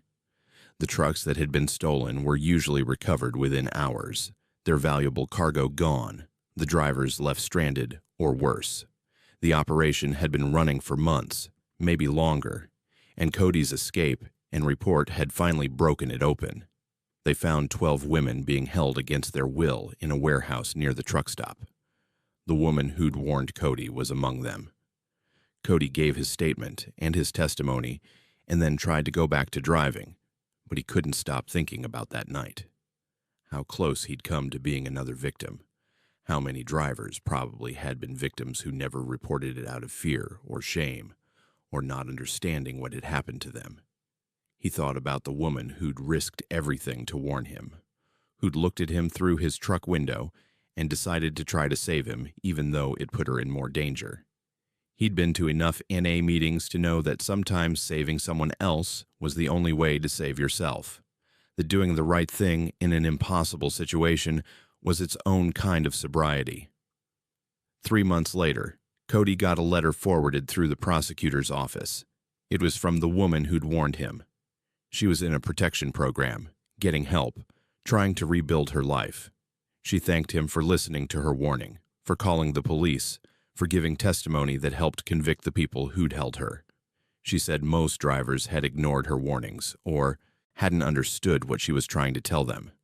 Cody was the first one who'd actually listened and acted. That letter stayed in Cody's visor next to his NA coins, another reminder of how paying attention and trusting your instincts could mean the difference between being a victim and being a survivor. Have you ever ignored a warning that turned out to be serious? Share your close call below. Finley had been driving for 14 years, and in all that time he'd learned that the most unsettling experiences on the road weren't the ones with obvious explanations. Former mechanic by trade, he could diagnose engine problems by sound alone, could tell you what was wrong with a transmission based on how it shifted, could identify a failing bearing from the subtle vibration through the steering wheel. Mechanical problems had solutions, logical cause and effect that could be traced and fixed. But what happened on Interstate 70 through rural Kansas on a cold February night had no mechanical explanation, no logical cause, and definitely no solution that Finley could identify even years later, when he still thought about it during long, empty stretches of highway. The run had been routine up until that point. Finley was hauling manufacturing equipment from Indianapolis to Denver, a straight shot west on I-70 through Indiana, Illinois, Missouri, and Kansas before the mountains of Colorado. He'd been on the road for about 9 hours, making good time, planning to push through to Salina for his rest break. The weather was clear but cold, temperatures dropping into the teens as night settled over the flat Kansas prairie. Traffic was light, mostly other trucks making the same westbound run, and Finley had been listening to an audiobook to pass the time. Some thriller about corporate espionage that was engaging enough to keep him alert, but not so gripping that it distracted from driving. Around 2 in the morning, Finley noticed a weigh station ahead, one of those permanent facilities that Kansas maintained on major trucking routes. The lights were on, and the signs indicated it was open, which was unusual for that time of night. Most weigh stations closed after dark, unless they were running special operations or safety checks. But Finley wasn't concerned. His paperwork was in order, his load was legal and properly secured, his logbook was current. He'd been through hundreds of weigh stations over 14 years and knew the routine by heart. He took his foot off the accelerator and let his momentum carry him onto the weigh station approach lane. The facility looked modern, well-maintained, with the usual setup of a scale house, parking areas for inspections, and the large industrial scale embedded in the pavement. There was an attendant in the scale house, visible through the large windows, and he waved Finley forward onto the scale. Finley rolled onto it slowly, stopped when his entire rig was positioned correctly, and waited for the green light that would indicate his weight was acceptable and he could proceed. Instead, the attendant opened his door and walked out toward the truck, clipboard in hand. This usually meant they wanted to see paperwork or do an inspection. Finley rolled down his window as the man approached. The attendant was middle-aged, wearing the standard uniform Finley had seen on countless state DOT employees over the years. Nothing remarkable about him. Nothing that would have stood out in Finley's memory except for what happened next. The man asked for Finley's license, registration, and logbook.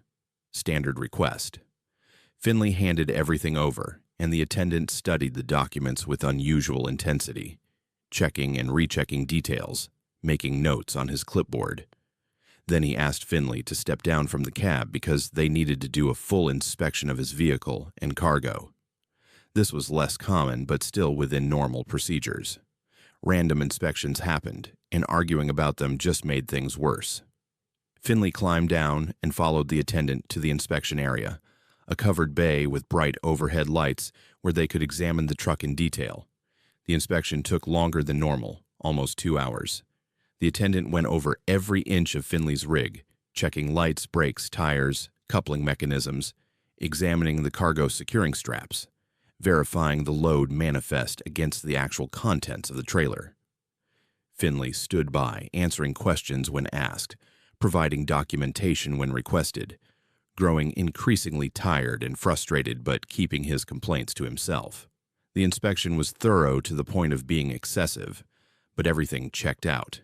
His rig was in perfect mechanical condition. His cargo was exactly what his paperwork said it was. There were no violations or problems of any kind. Finally, around 4:30 in the morning, The attendant finished his inspection and told Finley everything was acceptable, and he could proceed. Finley climbed back into his cab, exhausted and annoyed at the delay, but relieved to be moving again. He started his engine, pulled out of the way station, and merged back onto I-70 westbound. The sky was still dark, sunrise still an hour away, and Finley decided to push on to Salina despite being tired. The delay at the way station had eaten into his schedule, and he wanted to make up some time. He drove for about 20 minutes, letting his frustration fade as he settled back into the rhythm of the highway. Then he crested a small rise, and his headlights caught something ahead that made his heart stop. A way station. The same way station. Same configuration. Same scale house. Same parking areas. Same lights. Finley felt confusion wash over him. Had he somehow turned around without realizing it? That wasn't possible. I-70 ran straight as an arrow through this part of Kansas. There were no loops, no confusing interchanges, no way to accidentally reverse direction. But there was the way station, and the signs were indicating it was open and he needed to pull in. Finley's mechanical mind tried to rationalize it. Maybe there were two way stations close together, one eastbound and one westbound, and he was just confused about which one he'd stopped at before. But he knew that wasn't right. He'd been driving west the whole time, and he distinctly remembered the layout of the facility. This was the same way station. Somehow, impossibly, he was approaching it again from the same direction. The attendant was visible in the scale house, same man, same uniform, and he waved Finley forward onto the scale with the exact same gesture he'd used before. Finley felt a cold dread settle into his chest. This wasn't right. This wasn't possible. But he couldn't just blow past a way station that was clearly indicating he needed to stop. That was a serious violation that could cost him his license. He pulled onto the scale, stopped, and waited. The attendant came out again with his clipboard. He asked for Finley's license, registration, and logbook. Same request, same tone, same everything. Finley handed over his documents with shaking hands and asked if there was a problem. The attendant looked at him blankly and said they needed to do a full inspection.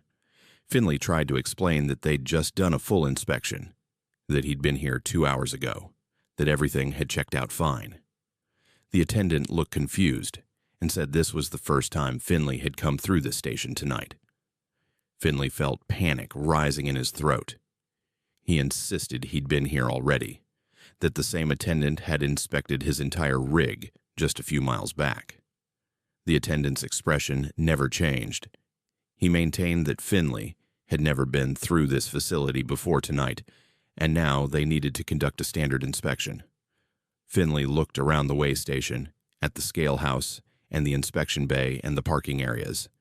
Everything looked identical to before, but also somehow wrong in ways he couldn't quite identify. The lights seemed slightly different. The shadows fell at angles that didn't match his memory. Small details that his mechanic's eye noticed but couldn't explain. He considered refusing the inspection, just starting his engine and leaving. But what would happen if he did that? Would he be arrested for running a way station? Would his commercial license be suspended? Or would he drive for another 20 minutes and arrive at the same way station again, trapped in some kind of loop he couldn't escape? The attendant was waiting patiently, clipboard in hand, showing no indication that anything unusual was happening. To him, this was just another routine inspection in the middle of the night. Finley made a decision. He told the attendant he needed to use the restroom before the inspection started. The attendant nodded and pointed toward the facility building. Finley walked toward it, his boots crunching on the cold pavement. And once he was out of direct sight of the attendant, he pulled out his phone. No signal. Of course. He was in rural Kansas, where cell coverage was spotty at best. He tried his CB radio. Static. He looked at his GPS. It showed his position on I-70 west of Salina, but the exact location kept flickering and jumping, the coordinates changing every few seconds, like the satellites couldn't lock onto his position. Finley stood there, in the cold Kansas night, trying to decide what to do. Every instinct told him Something was terribly wrong, that this way station existed in some space outside normal reality, that if he let them inspect his truck again, he might be trapped here forever, cycling through the same inspection over and over with no way to break free. But his rational mind, his mechanic's logic-based understanding of how the world worked, insisted there had to be an explanation. Maybe he'd fallen asleep while driving and was dreaming. Maybe he'd had a stroke or some kind of medical event and was hallucinating. Maybe there was carbon monoxide leaking into his cab and he was slowly being poisoned. He walked back to his truck, ignoring the attendant's questions about the inspection. He climbed into his cab, started his engine, and just drove. He didn't wait for permission, didn't respond to the attendant's shouts, just put his rig in gear and pulled out of the way station. Behind him, he heard nothing. No sirens, no pursuit, no consequences. He watched his mirrors as the way station receded behind him, its lights growing smaller in the darkness. He drove west on I-70, his hands white-knuckled on the steering wheel, watching for the way station to appear ahead again. Minutes passed, 5, 10, 15. The highway remained empty and straight and normal. Then, as the first gray light of dawn began to show on the eastern horizon, Finley saw a truck stop ahead. A real, ordinary, definitely not supernatural travel plaza with fuel pumps and a restaurant and other trucks parked in neat rows. He pulled in, parked, and sat there shaking for a long time. When the sun was fully up and the world looked normal and solid and real, he called his dispatcher and told them he was taking the day off, that he'd had a rough night and needed rest. He didn't try to explain what had happened. How could he? Finley slept for 12 hours in that truck stop parking lot, and when he woke up in the afternoon, he almost convinced himself it had been a dream. Exhaustion and monotony creating hallucinations, his brain playing tricks during the hypnotic stretch of night, driving through empty country. But when he checked his logbook, he found something that made his blood run cold. There was a 6-hour gap in his entries. He'd logged pulling into the way station at 2 in the morning, and his next entry showed him at the truck stop at 8 in the morning. 6 hours were missing from his records, unaccounted for, as if that time had simply been erased from his life. Finley kept driving after that, kept running routes across the country, kept maintaining his trucks with the same mechanical precision he'd always had. But he never drove through that stretch of Kansas at night again. He'd plan his routes to pass through during daylight, or he'd stop for rest before reaching that section and not start driving again until after sunrise, and late at night when other drivers talked about strange experiences on the highway, about lost time and impossible loops in places that shouldn't exist. Finley would listen and say nothing, but he'd remember the way station that appeared twice and the 6 hours that vanished from his life like they'd never happened at all. Have you ever lost track of time and couldn't explain where the hours went? Drop your story below. Kaysen had been driving for 5 years, and in that time she'd learned to trust her instincts about the road and the people on it. She was former military police, served 6 years before transitioning to civilian life, and some habits from that time never left her. She kept a baseball bat within easy reach of her driver's seat, not because she was looking for trouble, but because she'd seen enough of the world to know that preparation was better than regret. Her route tonight took her through Arizona on US 93, a lonely stretch of highway that cut through desert and mountain terrain with long gaps between towns.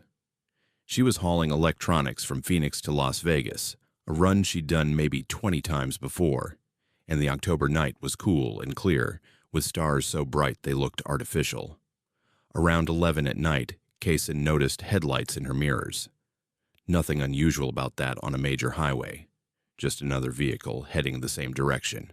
But after 15 minutes, those headlights were still there, maintaining exactly the same distance behind her. Kaysen checked her speedometer. She was doing 70 in a 65 zone, slightly over but normal for nighttime traffic on empty roads. She eased off the throttle, dropping to 62, curious to see if the vehicle would pass. Most cars and trucks naturally traveled at different speeds, some faster, some slower, creating the constant flow of vehicles overtaking each other that defined highway driving. But the headlights behind her slowed too, matching her new speed, staying exactly where they'd been.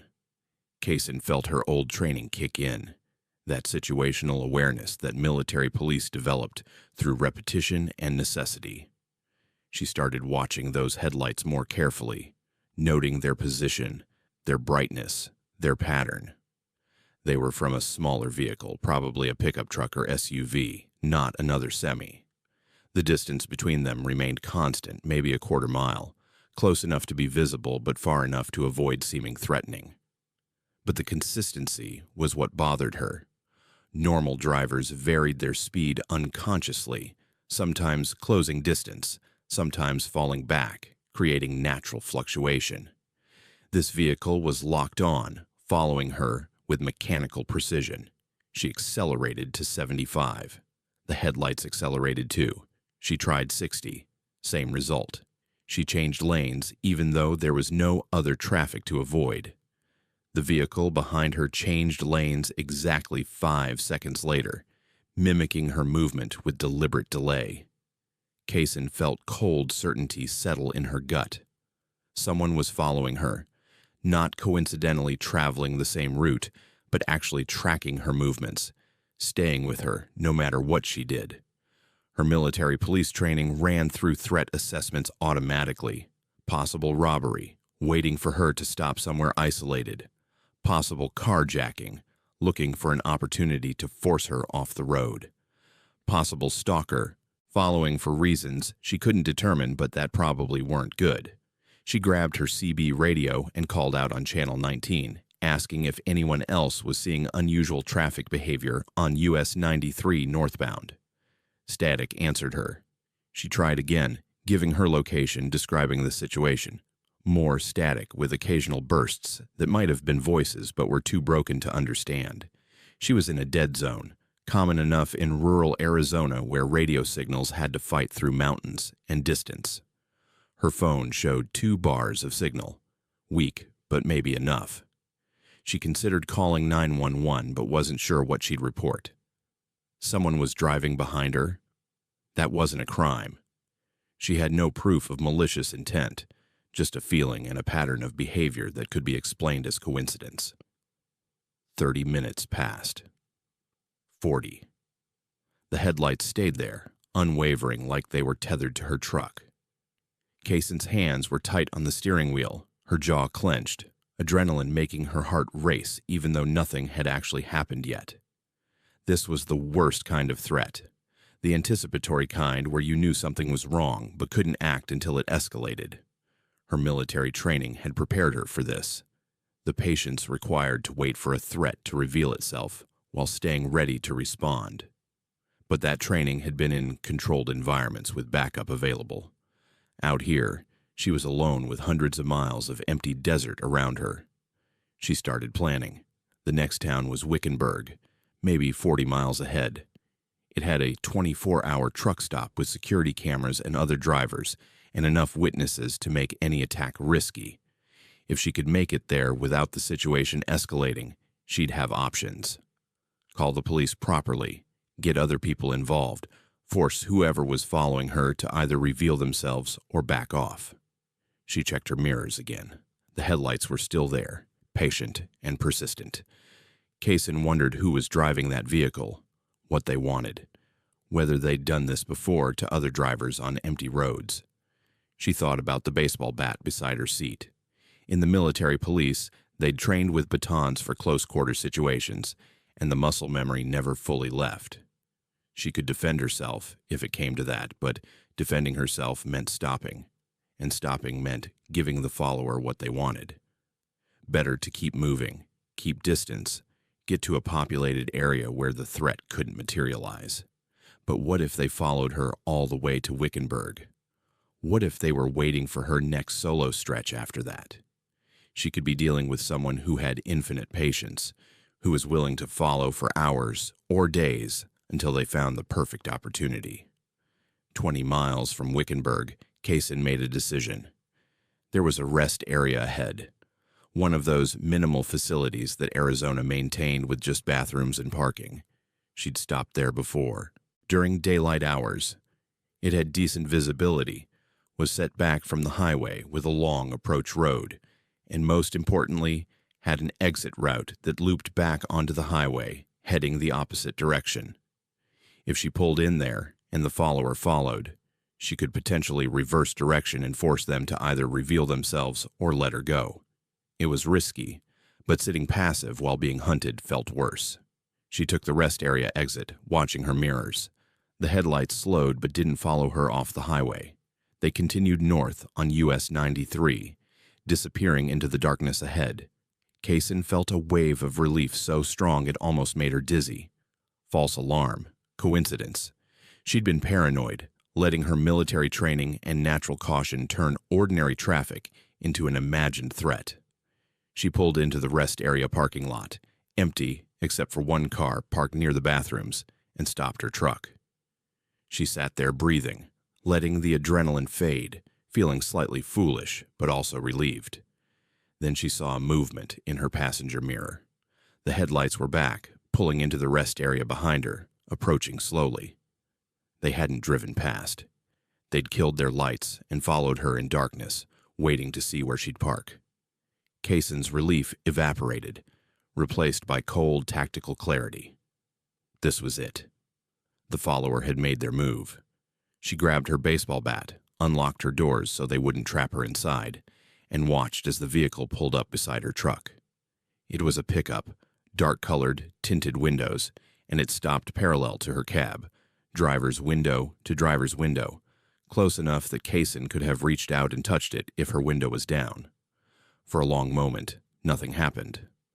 The pickup just sat there, engine running, windows dark and opaque. Kaysen couldn't see inside, couldn't tell how many people were in there or what they were doing. She thought about running, jumping down from her cab and sprinting for the bathroom building where the car was parked, getting to other people. But military training said, never abandon a defensive position unless you had no choice. Her cab was locked, armored by tons of steel and glass, infinitely safer than being exposed in an open parking lot. She raised her phone to take a picture of the pickup's license plate, hoping the gesture would be visible, hoping it would communicate that she was documenting this and they were being recorded. The pickup's engine revved once, twice, a display of power or intimidation or both. Then it started pulling forward, slowly circling around to position itself in front of her truck, blocking her exit path.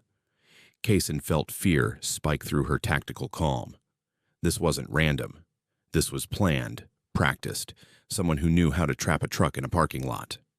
She still couldn't see the driver, the tinted windows, and darkness combining to make the pickup's interior completely opaque. She laid on her air horn, 3 long, blasts that echoed across the empty rest area, hoping to draw attention from whoever was in that car near the bathrooms, hoping to create noise and confusion that might disrupt whatever was about to happen. The car near the bathrooms suddenly started, its lights coming on, and it began driving toward them. The pickup immediately reversed, backing away from Kaysen's truck, then turned and accelerated toward the rest area exit. Within seconds, it was gone, merging back onto US 93 and disappearing into the night. The car pulled up next to Kaysen's truck and stopped.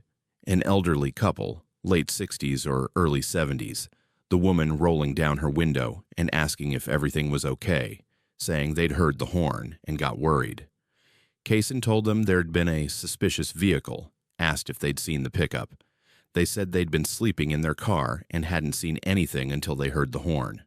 Kaysen called 911 properly this time, reporting the incident, describing the pickup as best she could, explaining the pattern of following and the attempted blocking at the rest area. The dispatcher took her information and said a highway patrol unit would be sent to her location.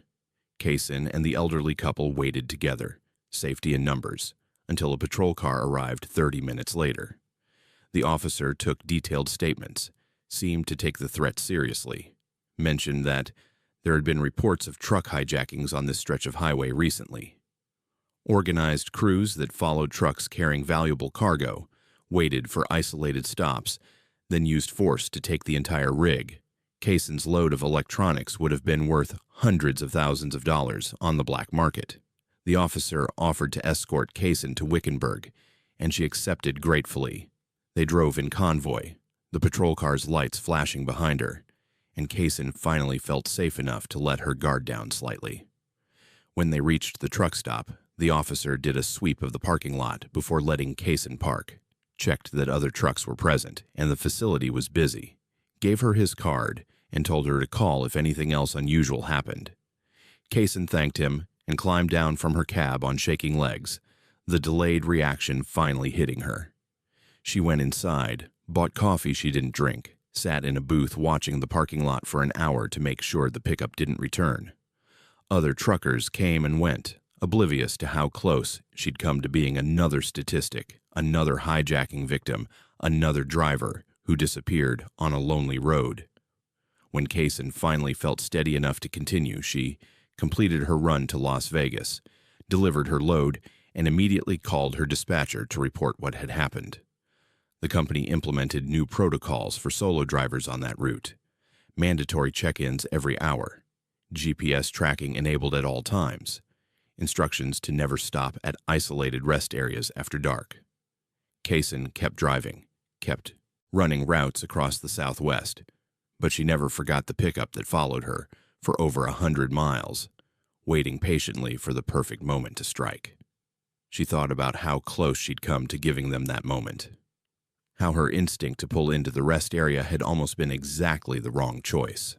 Military training had taught her to be alert, but the road had taught her something else entirely, that sometimes the biggest threats were the ones with infinite patience, the ones willing to follow for hours, matching every move, waiting for the single mistake that would give them an opening. And in a semi on a lonely highway, isolated and vulnerable, that single mistake could cost everything. Would you have trusted your instincts and pulled off the highway or stayed on the road? Tell me what you'd do. Koa had been driving for 21 years, and in all that time he'd kept one ritual that connected him to why he started trucking in the first place. He kept a photo of his grandkids taped to his dashboard, 3 smiling faces captured during a summer barbecue 2 years ago. During the long, lonely stretches between pickup and delivery, he'd talk to that photo, telling those kids about the places he was seeing, the things he was hauling, the strange little details of life on the road. It kept him sane, kept him connected to something beyond the endless miles and the isolation that came with spending weeks at a time away from home. This particular run was supposed to be his last long haul before retirement. 21 years was enough. He'd saved money, paid off his mortgage, and his daughter had been asking him for months to retire so he could spend more time with the grandkids while they were still young enough to want him around. The route took him north on Interstate 5 through California, Sacramento to the Oregon border and beyond, hauling agricultural equipment to a farm supply warehouse outside Portland. It was early November, the rainy season starting to assert itself, and Koa had been driving since dawn through intermittent showers that required constant adjustment of his wiper speed. Around 3 in the afternoon, he stopped at a truck stop outside Redding that he'd been using for years, a family-owned place with decent food and clean facilities and a parking lot that never got too crowded. He went inside, ordered the meatloaf special he always got when stopping here, and sat at the counter eating and watching the rain streak down the windows. An old-timer was sitting 2 stools down, someone Koa didn't recognize but who had the look of a career driver. Weathered face, worn denim, that particular kind of tired that comes from decades behind the wheel. The man struck up a conversation the way truckers do, asking where Koa was headed, what he was hauling, how the roads were looking further south. Normal truck stop small talk. Then the conversation shifted. The old-timer asked how much further Koa was planning to drive today. Koa told him he was hoping to make it to Grants Pass before stopping for the night. Maybe 3 more hours of driving depending on traffic and weather. The old-timer's expression changed, became more serious. He told Koa to be careful on the stretch between here and Grants Pass, said the road had been dangerous lately, Koa asked what he meant, expecting to hear about construction zones or accident-prone curves or maybe warnings about wildlife crossing. Instead, the old-timer started describing specific hazards that Koa would encounter. About 40 miles north, there'd be a bridge with black ice forming, despite the rain, invisible and deadly, positioned right after a curve where drivers naturally accelerated. Another 30 miles past that, there was a construction zone with inadequate signage, barriers positioned too, close to the travel lane, easy to clip with a trailer if you weren't paying attention. And near the Oregon border, there was a driver in a red pickup who'd been running people off the road, aggressive and reckless, targeting trucks specifically. The detail was unsettling. Koa asked how the old-timer knew all this, whether he'd driven north recently or heard reports from other drivers. The man just smiled and said he knew the road, knew what happened on it, and Koa should watch himself carefully over the next few hours. Then he stood up, left money on the counter for his coffee, and walked out. Koa watched him go, saw him climb into an old Peterbilt parked at the far end of the lot, and something about the whole interaction felt off in a way he couldn't quite identify. The warnings were too specific, too detailed, and delivered with too much certainty. But truck drivers traded road information all the time, and maybe the old-timer had just driven this route yesterday and was passing along fresh intelligence. Koa finished his meal, used the restroom, did his post-break walk-around inspection of his rig, and headed back onto I-5 northbound. The rain had settled into a steady drizzle, visibility decent but not great, and traffic was moderate with a mix of cars and trucks all pushing north toward Oregon. He talked to the photo on his dashboard, telling his grandkids about his plan to take them fishing next summer once he retired, describing the lake he'd found near his house that was supposed to have great bass fishing. The talking helped keep him alert, gave him something to focus on beyond the hypnotic rhythm of the wipers and the road. 40 miles north of Redding, Koa approached a bridge. He remembered the old-timer's warning about black ice and eased off his throttle slightly, being more cautious than he normally would be.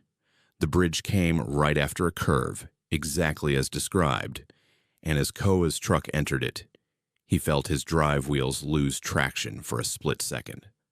Black ice, invisible under the wet pavement, treacherous and sudden. If he'd been going his normal speed, if he hadn't slowed down because of the warning, his trailer would have started to swing, and he could have jackknifed right there.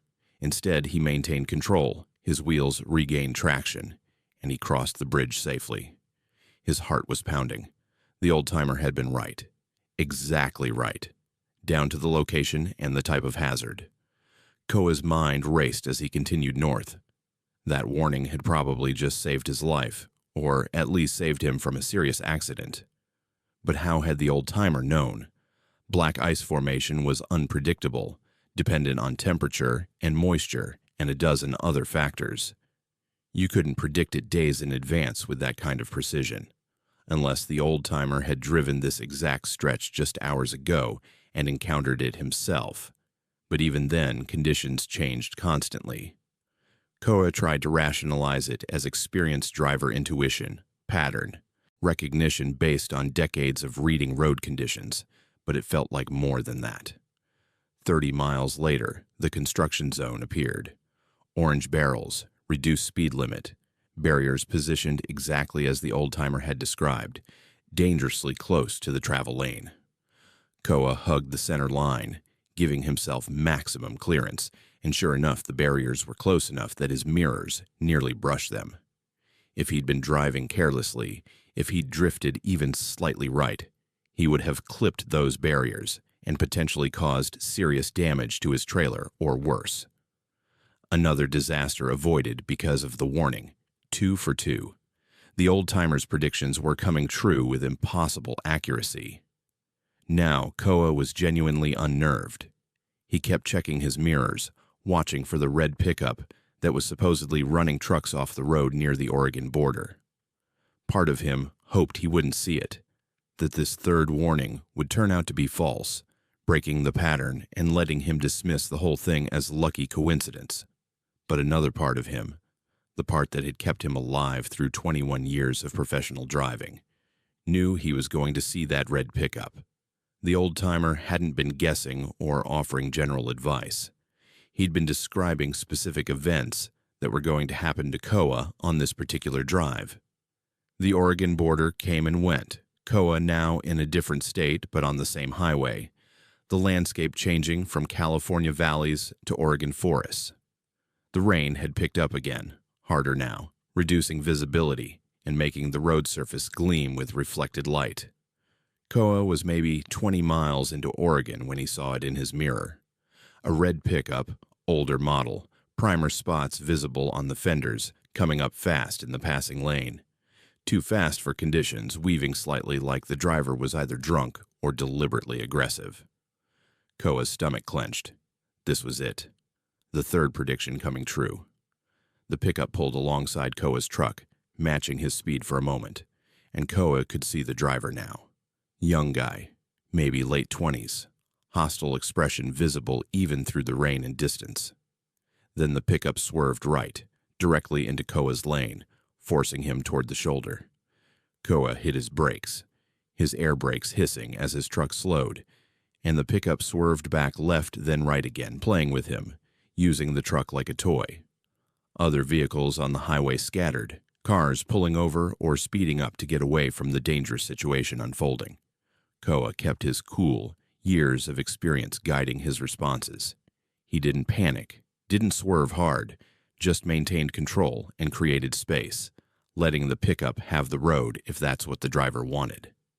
The harassment continued for maybe 2 miles, the pickup repeatedly swerving at Koa's truck, forcing him to adjust his position, making driving almost impossible. Then, as suddenly as it started, the pickup accelerated away, shooting ahead and disappearing into traffic.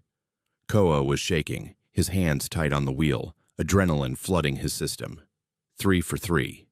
Every single warning the old-timer had given him had come true, down to the smallest detail. Koa pulled into the next rest area he found, needing to stop, needing to process what had just happened. He sat in his cab with the engine idling, staring at the photo of his grandkids, trying to make sense of it. The black ice, the construction zone, the red pickup. All of it predicted hours in advance by a stranger in a truck stop, predicted with impossible precision and accuracy. Koa wasn't a superstitious man. 21 years of trucking had taught him to trust mechanics and logistics and concrete cause and effect. But there was no rational explanation for what he'd just experienced.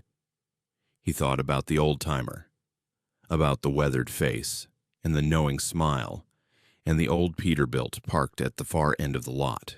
He thought about the specific nature of the warnings, how they'd been delivered not as possibilities, but as certainties, as if the old-timer was describing things that had already happened rather than things that might happen. Koa pulled out his phone and searched for recent accidents on I-5 in Northern California. He found several, but one made him stop breathing. A fatal truck accident 3 weeks ago, almost exactly on the stretch of road he'd just driven, involving a driver who lost control on black ice, clipped construction barriers, and was then forced off the road by an aggressive vehicle described as a red pickup. The driver's name was listed in the article. Koa pulled up the photo attached to the story. It was the old-timer from the truck stop. Koa sat there in shocked silence, reading and rereading the article, looking at the photo, trying to reconcile what he was seeing with what he'd experienced. The man who'd warned him, who described hazards with impossible accuracy, had died 3 weeks ago encountering those same hazards. But Koa had talked to him, had sat 2 stools away from him, had watched him walk out of the truck stop and climb into his rig, unless he hadn't. Unless what Koa had seen was something else entirely, some echo or imprint or warning from beyond, a dead driver trying to save others from his fate.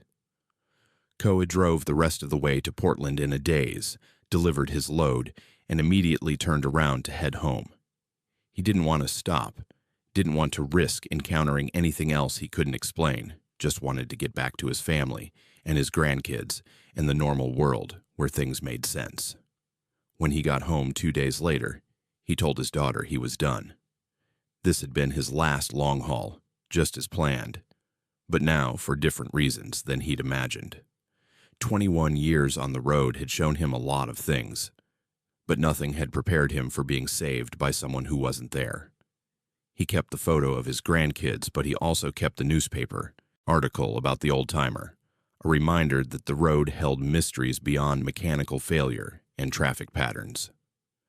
Sometimes, Koa thought, the highway took care of its own, even after death. The old-timer had died encountering those hazards, but he'd reached back somehow to warn another driver, to spare someone else from the same fate. Koa would never know why he'd been chosen for that warning, why the old-timer had appeared to him specifically that day in that truck stop. But he was grateful. He spent his retirement taking his grandkids fishing, teaching them about patience and paying attention and taking warnings seriously, even when they came from impossible sources.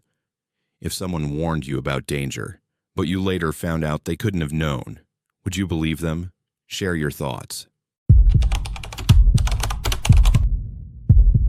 Cash had been driving for 26 years, and by every measure he'd had a good run. He'd seen the country from coast to coast, hauled everything from fresh produce to industrial machinery, built a reputation as a reliable driver who always delivered on time and never caused problems. At 58 years old, he decided this would be his final year on the road. His back wasn't what it used to be. His eyes tired more easily during night drives, and his wife had been patient for decades while he spent weeks at a time away from home. It was time.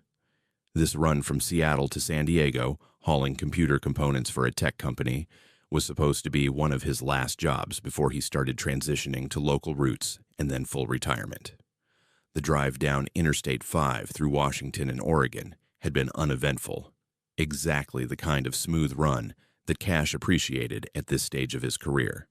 No drama, no delays, just steady progress south through familiar territory. He crossed into California in early afternoon, the weather clear and mild, traffic flowing at a reasonable pace. Somewhere around Red Bluff, Cash stopped at a truck stop he'd been using for years, a place where he knew the food was decent and the fuel prices were fair. He went inside, ordered a burger and fries, and sat in a booth by the window where he could keep an eye on his rig. While he was eating, another driver approached his table and asked if the seat across from him was taken. Cash gestured that it was free, and the man sat down with his own tray of food. He was maybe 60, lean and weathered the way career drivers got after decades of sun exposure, through windshields and irregular sleep patterns. They made small talk, the easy conversation between strangers who share a profession. The man asked where Cash was headed, and Cash mentioned San Diego. The man nodded and said he was heading east, different direction entirely, but he knew I-5 south well and had driven it countless times. Then the conversation took an odd turn. The man started asking Cash personal questions, not in an intrusive way, but with a specificity that felt strange. He asked how long Cash had been driving, and when Cash said 26 years, the man smiled like that answer meant something. He asked if Cash was married, and when Cash said yes, mentioned that it took a special kind of partner to handle the trucking life. He asked if Cash had kids, and Cash said 2 daughters, both grown now with families of their own. The man nodded thoughtfully and said, that was good, that Cash had a lot to go home to, a lot of reasons to be careful on the road. The conversation had a weight to it that Cash couldn't quite identify. The man seemed to know more than he should, seemed to be leading the discussion towards some point that hadn't been revealed yet. Then he asked Cash directly if this was one of his last runs. Cash felt a chill despite the warm restaurant.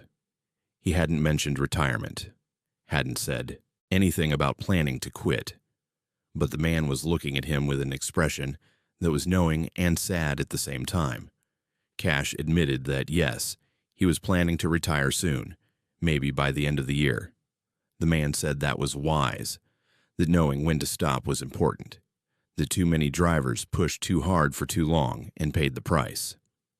Cash asked what he meant by that, and the man leaned back in his seat, considering his words carefully. He said the road had a way of testing drivers, especially near the end of their careers, like it wanted to see if they still had what it took or if they'd gotten complacent. He mentioned that the stretch of I-5 between Red Bluff and Sacramento had been particularly dangerous lately, not because of construction or weather, but because of other drivers.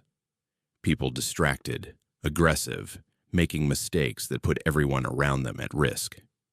He told Cash to watch himself carefully over the next few hours, to stay alert, even though this was a route he knew well, because familiarity could be as dangerous as inexperience. The man finished his meal, stood up, and told Cash to drive safe. Then he left the restaurant and walked out to the parking lot. Cash watched him go, saw him climb into an old Kenworth that had definitely seen better days, and pull out of the lot, heading east. The whole interaction left Cash feeling unsettled. The warnings had been vague but delivered with conviction, and those personal questions had felt like the man was verifying Cash's identity or confirming something he already knew. Cash finished his own meal, paid his bill, and headed back to his truck. The drive south from Red Bluff started normally enough. Traffic was moderate, the road was in good condition, and Cash settled into the familiar rhythm of long-haul driving. But the man's warnings kept echoing in his head, making him more vigilant than usual. He watched other vehicles more carefully, noted their behavior, stayed aware of his surroundings in a way that had become almost automatic after 26 years, but now felt deliberate and conscious. About 30 miles south, traffic started to slow. Cash could see brake lights ahead, the flow of vehicles compressing as everyone reduced speed. This happened all the time on I-5, usually because of an accident or construction or just the natural congestion that occurred when too many vehicles tried to occupy the same space. As Cash's truck slowed to maybe 30 miles per hour, he saw the cause of the backup. Ahead, in the right lane, a passenger car had blown a tire and was pulled partially onto the shoulder, hazard lights flashing. Nothing dramatic, just the kind of minor breakdown that happened dozens of times a day on busy highways. But as Cash was passing the disabled car, a vehicle 3 cars ahead of him made a sudden lane change without signaling, cutting directly in front of another car. That car braked hard to avoid a collision, which caused the car behind it to brake even harder. Cash saw the whole chain reaction developing in slow motion, that cascade of panic braking that turned manageable traffic into potential disaster. The car directly in front of Cash locked up its brakes completely, tires smoking, and Cash had maybe 2 seconds to react. His training and experience took over automatically. He couldn't brake hard enough to stop in time, not with a loaded trailer and limited distance. He couldn't swerve left because there was a car in that lane right next to him. The shoulder was his only option. He steered right, taking his truck onto the narrow shoulder, his passenger side tires riding the edge of the pavement where the asphalt gave way to gravel and dirt. His truck was traveling parallel to the stopped car, maybe 2 feet of clearance between them, and if Cash's judgment was off by even a degree, he'd crush that car and everyone inside it. He kept his truck straight through pure force of will and 26 years of muscle memory, fighting the steering wheel as gravel tried to pull him further, right toward the drainage ditch beyond the shoulder. The stopped car flashed past his passenger window, close enough to touch, and then Cash was through the bottleneck and back on clear pavement.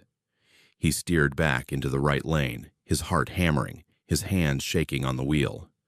Behind him, the traffic had untangled itself, everyone continuing on without major incident. What could have been a multi-vehicle pileup with fatalities had resolved itself because everyone, including Cash, had reacted correctly in the crucial seconds when decisions mattered. Cash pulled into the next rest area he found, needing to stop and process what had just happened. He sat in his cab breathing hard, replaying those seconds over and over. If he'd been even slightly less alert, if he'd been distracted or tired or complacent, he wouldn't have seen the developing situation in time to react. If he'd panicked and braked too hard, His trailer could have jackknifed. If he'd swerved left instead of right, he'd have caused a different collision. Every choice he'd made in those 2 seconds had been the correct one, and the margin for error had been essentially zero. The man at the truck stop had warned him about exactly this kind of situation, told him to stay alert, told him the road would test him. Cash thought about that man, about the specific nature of his warnings, and the way he'd asked those personal questions like he was confirming details about Cash's life. Something about the whole interaction felt significant beyond just good advice from one driver to another. Cash pulled out his phone and, acting on an instinct he couldn't quite explain, started searching for recent accidents on this stretch of I-5. He found several articles about traffic incidents, nothing unusual for a major highway. But one article from 6 months ago made him stop scrolling. A truck driver had been killed in a chain reaction accident almost exactly where Cash had just avoided disaster. Multiple vehicles involved, started by someone making a sudden lane change, escalated by panic braking. The truck driver had been hauling computer equipment, same cargo Cash was carrying now. The driver had been 58 years old, same age as Cash. He'd been planning to retire at the end of that year after 26 years of driving. The driver's name was in the article. But what made Cash's blood run cold was the photo. It was the man from the truck stop. The same weathered face, the same knowing expression, the same person who'd sat across from Cash and warned him to be careful because the road would test him. Cash sat there staring at his phone screen, reading and rereading the article, looking at the photo that couldn't be the same person but absolutely was. The man had died 6 months ago in an accident that Cash had just avoided. An accident that shared so many specific details with Cash's situation that coincidence seemed impossible. Same cargo, same age, same years of experience, same route, same location. Everything parallel except the outcome. The dead driver had encountered the situation and failed to navigate it successfully. Cash had encountered the same situation and survived because he'd been warned, had been told to stay alert, had been prepared by someone who shouldn't have been able to warn him because that someone was dead. Cash finished his drive to San Diego in a state of numb shock. He delivered his load, completed his paperwork, and immediately called his dispatcher to say he was done. No more long hauls, no gradual transition to local routes, just finished effective immediately. He drove his empty truck back to the company yard, turned in his keys, and went home to his wife. He tried to explain what had happened, but the words sounded insane even to himself. A dead man had warned him about an accident that had killed that same man 6 months earlier, giving Cash the awareness he needed to avoid the same fate. How did you explain something like that to someone who'd never been on the road, never experienced the strange twilight zone that long-haul trucking sometimes became? Cash never drove professionally again. He'd had 26 good years, had seen the country, had made a living and supported his family, and he'd survived to retire because somehow, impossibly, a driver who hadn't survived his own final run had reached back to make sure Cash survived his. Whether that was guardian angel or cosmic justice, or just the highway's way of balancing its accounts, Cash would never know. But he kept the article about the accident, kept the photo of the driver who'd saved his life by appearing 6 months after his own death to issue a warning that Cash heeded when it mattered most. The road took care of its own, Cash learned, in ways that transcended logic and life and death itself. Would you retire immediately if you survived something that killed someone exactly like you? Comment your answer below. And if these stories have kept you up tonight thinking about what lurks on empty highways, hit that subscribe button for Bleak Fears. We dive deep into the darkest corners of true horror every week, bringing you stories that make you question what's real and what's waiting in the darkness. Drop a like if this one got under your skin, and let me know in the comments which story disturbed you the most.